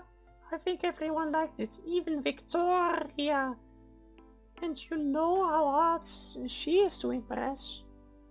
Yeah, I guess miracles do still happen sometimes. She looks over at her desk and I follow her gaze. There's a vase with a bunch of cream-colored flowers with a card underneath it. They look so pretty. I wonder where she got them. Or who gave them to her. Thinking about that gives me a weird feeling. Does she have a... Kate catches me looking at and grins. Oh, I forgot to tell you. I actually did hear from one of the girls I had trouble with last week. She sent me those with an apology note. So one less booty for me to worry about, huh? That is so sweet, and I can tell that it means a lot to Kate. She doesn't like to hold bad feelings towards anyone unless they deserve it. I'm glad one of them decided to shape up at least. Those are really nice flowers too. They are, I think, the tulips. You can have some if you want. I consider it for a moment and remember little Lisa back in my room. I better not. I hardly remember to water my own plant as it is. Nee, ik doe dat altijd goed, Max. Voor mij hoef je niet te klagen. Kate crosses her arms and shakes her head at me, laughing. Max, shame on you. I look away sheepishly, trying to think of something to distract her. Hey, you didn't you want to show me something? That makes Kate's eyes light up. Yeah, that's right. I actually wanted to bring it with me to class, but I didn't want to look like I was trying to outshine our photo. I smiled at Kate, correcting herself. Finally, she's giving herself credit, and she shoots. So I left this here. She reaches over and takes a small sketchbook from her desk. Remember how I said I had some new sketches to show you? They're actually for a book I've been planning to write, a new children's book, I think. Since you've been such a gift to me this week, I wanted you to be the first one to see it. I take the sketchpad gently out of her hands and flip open the first page. I'm glad to see Kate's art hasn't changed one bit. A bright and colorful backdrop with two animal characters adorn the front page, and I recognize the cat from Kate's drawing she showed me on Monday. As I keep looking through it, my smile gets bigger. Everything is so cute and lively. Kate, these look so adorable. People are going to love it. She smiled. She gives me a shy smile. Well, I owe a lot of it to you actually. I look up, surprised. Me? She turns a few pages forward, showing me a drawing of the rabbit-looking sets. Yeah, your kindness helped me so much after last week. I was in a really dark place and I didn't know if I would ever feel like my old self again. She flips to the next page. The cat and the rabbit are hugging, looking much happier. Are they supposed to be? But you inspired me, so I decided to turn my bad experience into something good, something that can help other people. That's why this book is about bullying, so other people don't have to feel alone when it happens to them. I look over the next couple of pages, more of the same little cat and bunny having fun together. and that it's okay to ask for help when they need it. I look up from the sketchpad.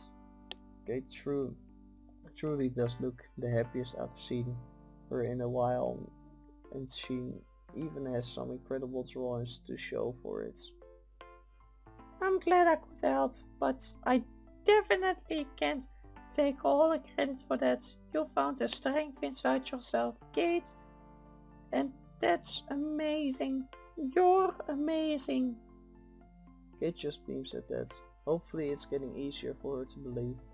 I turn the page to find the next one blank. Sorry, I still have to write the ending. I hand the book back to her. I love it so far. You have to let me read it when you're done. I can't wait to see what the future holds for that cat and bunny, just like Kate and I. Of course, you'll be the first. Maybe you could help me take some photos for it. I wanted to have some real life backgrounds too, and we seem to make a good team. Like she even has to ask. We make the best team. I'm in. Kate lights up, nodding. You always want to help me. I really appreciate that.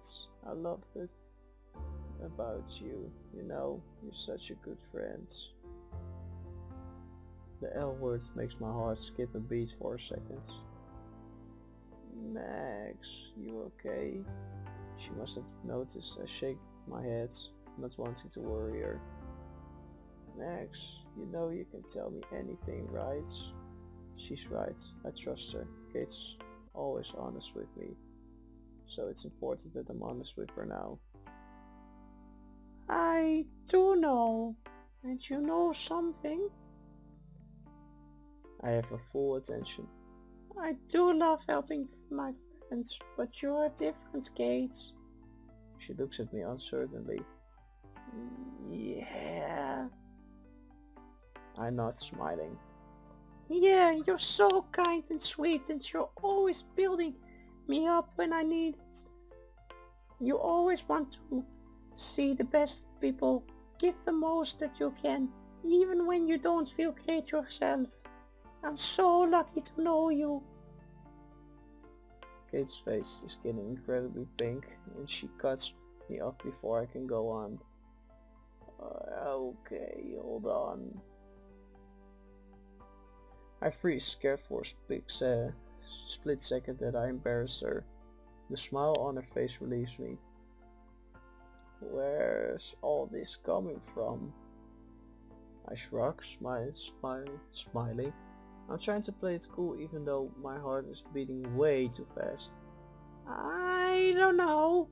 I just felt like you needed to hear it. You inspire so many people, Kate. Even if you don't realize it. Me especially. Getting to know that side of you all week, that was the real prize for me. Kate looks away from me, speechless. Max, oh gosh. She clears her throat and looks me in the eyes. Well, apparently I'm still not as brave as you. You say what's on your mind so easily, but I'm still so shy. I wish I wasn't. I inch closer to her so that I can put my hand over hers. Kate, trust me. You don't have to change for anyone, especially not me. I know. You're the only one who doesn't make assumptions about me just because I'm too quiet sometimes or a Christian. It's so hard to be myself sometimes. So many people are quick to judge me or put me up on some pedestal, but not you. I know you never will. I'm glad she feels so safe with me. I never want to let her down if I can help it. You bet I won't, because you'll be the first one to call me out on it. Kate smiles, breaking the serious air with a little laugh. That too. Kate toys with the golden cross around her neck for a few moments, like she's thinking carefully about something. You know, I'm still really glad that you picked me to help you out of everyone. I really like being around you, Max, more than anyone, really. I cross my arms and give her a mischievous wink. Sure you don't just have stars in your eyes because I'm a famous photographer now. She shakes her head. I'm pretty sure, but maybe we should double check. She inches closer to me so that our legs touch. It sends a jolt through my whole body, not exactly a bad feeling either. What? She says her next words softly, and she's so close that I can feel her breathe faintly on my collarbone. So, Max, can I kiss you? What? My heart is doing so many flips that I can barely focus on my words. I mean, I know the answer, but oh my gosh, Kate, I hate it. I'm stuttering like an asshole, but Kate is so patient. Her kind hazel eyes never leaving mine. Finally, I managed to blurt out an answer. Yeah. Oh, dat is een image.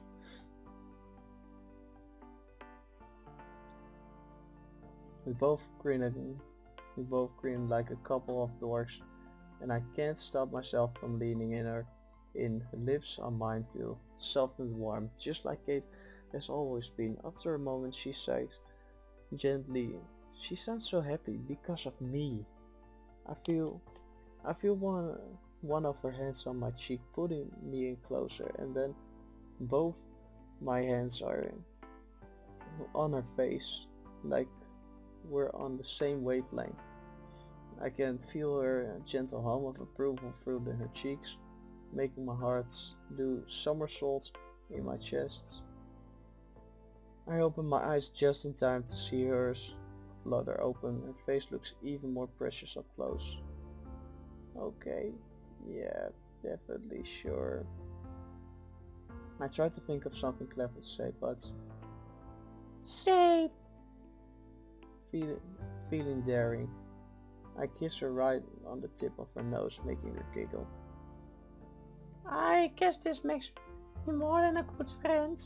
I hope so. I mean, you're much more to me. My face actually hurts from smiling. I guess you're stuck with me then. Kate puts her arms around my shoulders and leans in to nuzzle the crook of my neck, and I draw her closer instinctively. Her breathy laugh against my skin makes my heart skip again. But this time I'm not nervous, somewhere between high and completely at peace. I could get so used to this. She sits up straight and looks at me, her smile practically angelic. That doesn't sound so bad. Are you sure? You know I take too many dorky selfies, right? Kate grins slyly. Well, I do some dorky things too. I like to steal my girlfriend's jacket when I get cold. Can you live with that? I think we can call it even. I squeeze her hand playfully. I'm sure it'll spread some rumors so you show up to class wearing my jacket after we just spent a whole week alone together. What will people think? Kate rolls her eyes, shifting closer so that she can rest her head on my shoulder. Let them talk. It doesn't bother me anymore. Besides, I think I could live with a rumor about Kate Marsh and Max Caulfield being in love. Just the sound of our names together makes me feel ridiculously happy. Me too. And the best part is, it wouldn't be just a rumor.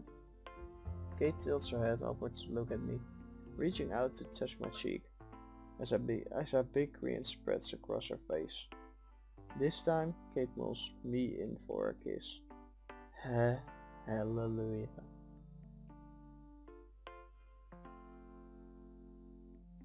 Need to church. Thank you for playing Love is Strange.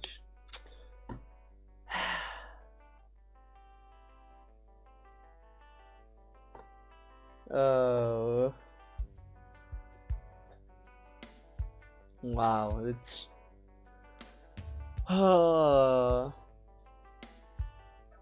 Heel week te zijn. Ik vond dit toch wel best wel geweldig.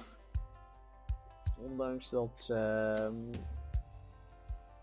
hoe heet het? Ik ben van alles in Life is Strange. Ben ik het meeste op Marshfield natuurlijk. Maar dit was nog steeds. Ik vond het leuk. Het ging. Ja, het is gemaakt door mensen die heel erg Tumblr gebruiken. En ook wel dat, laten we gelijk wel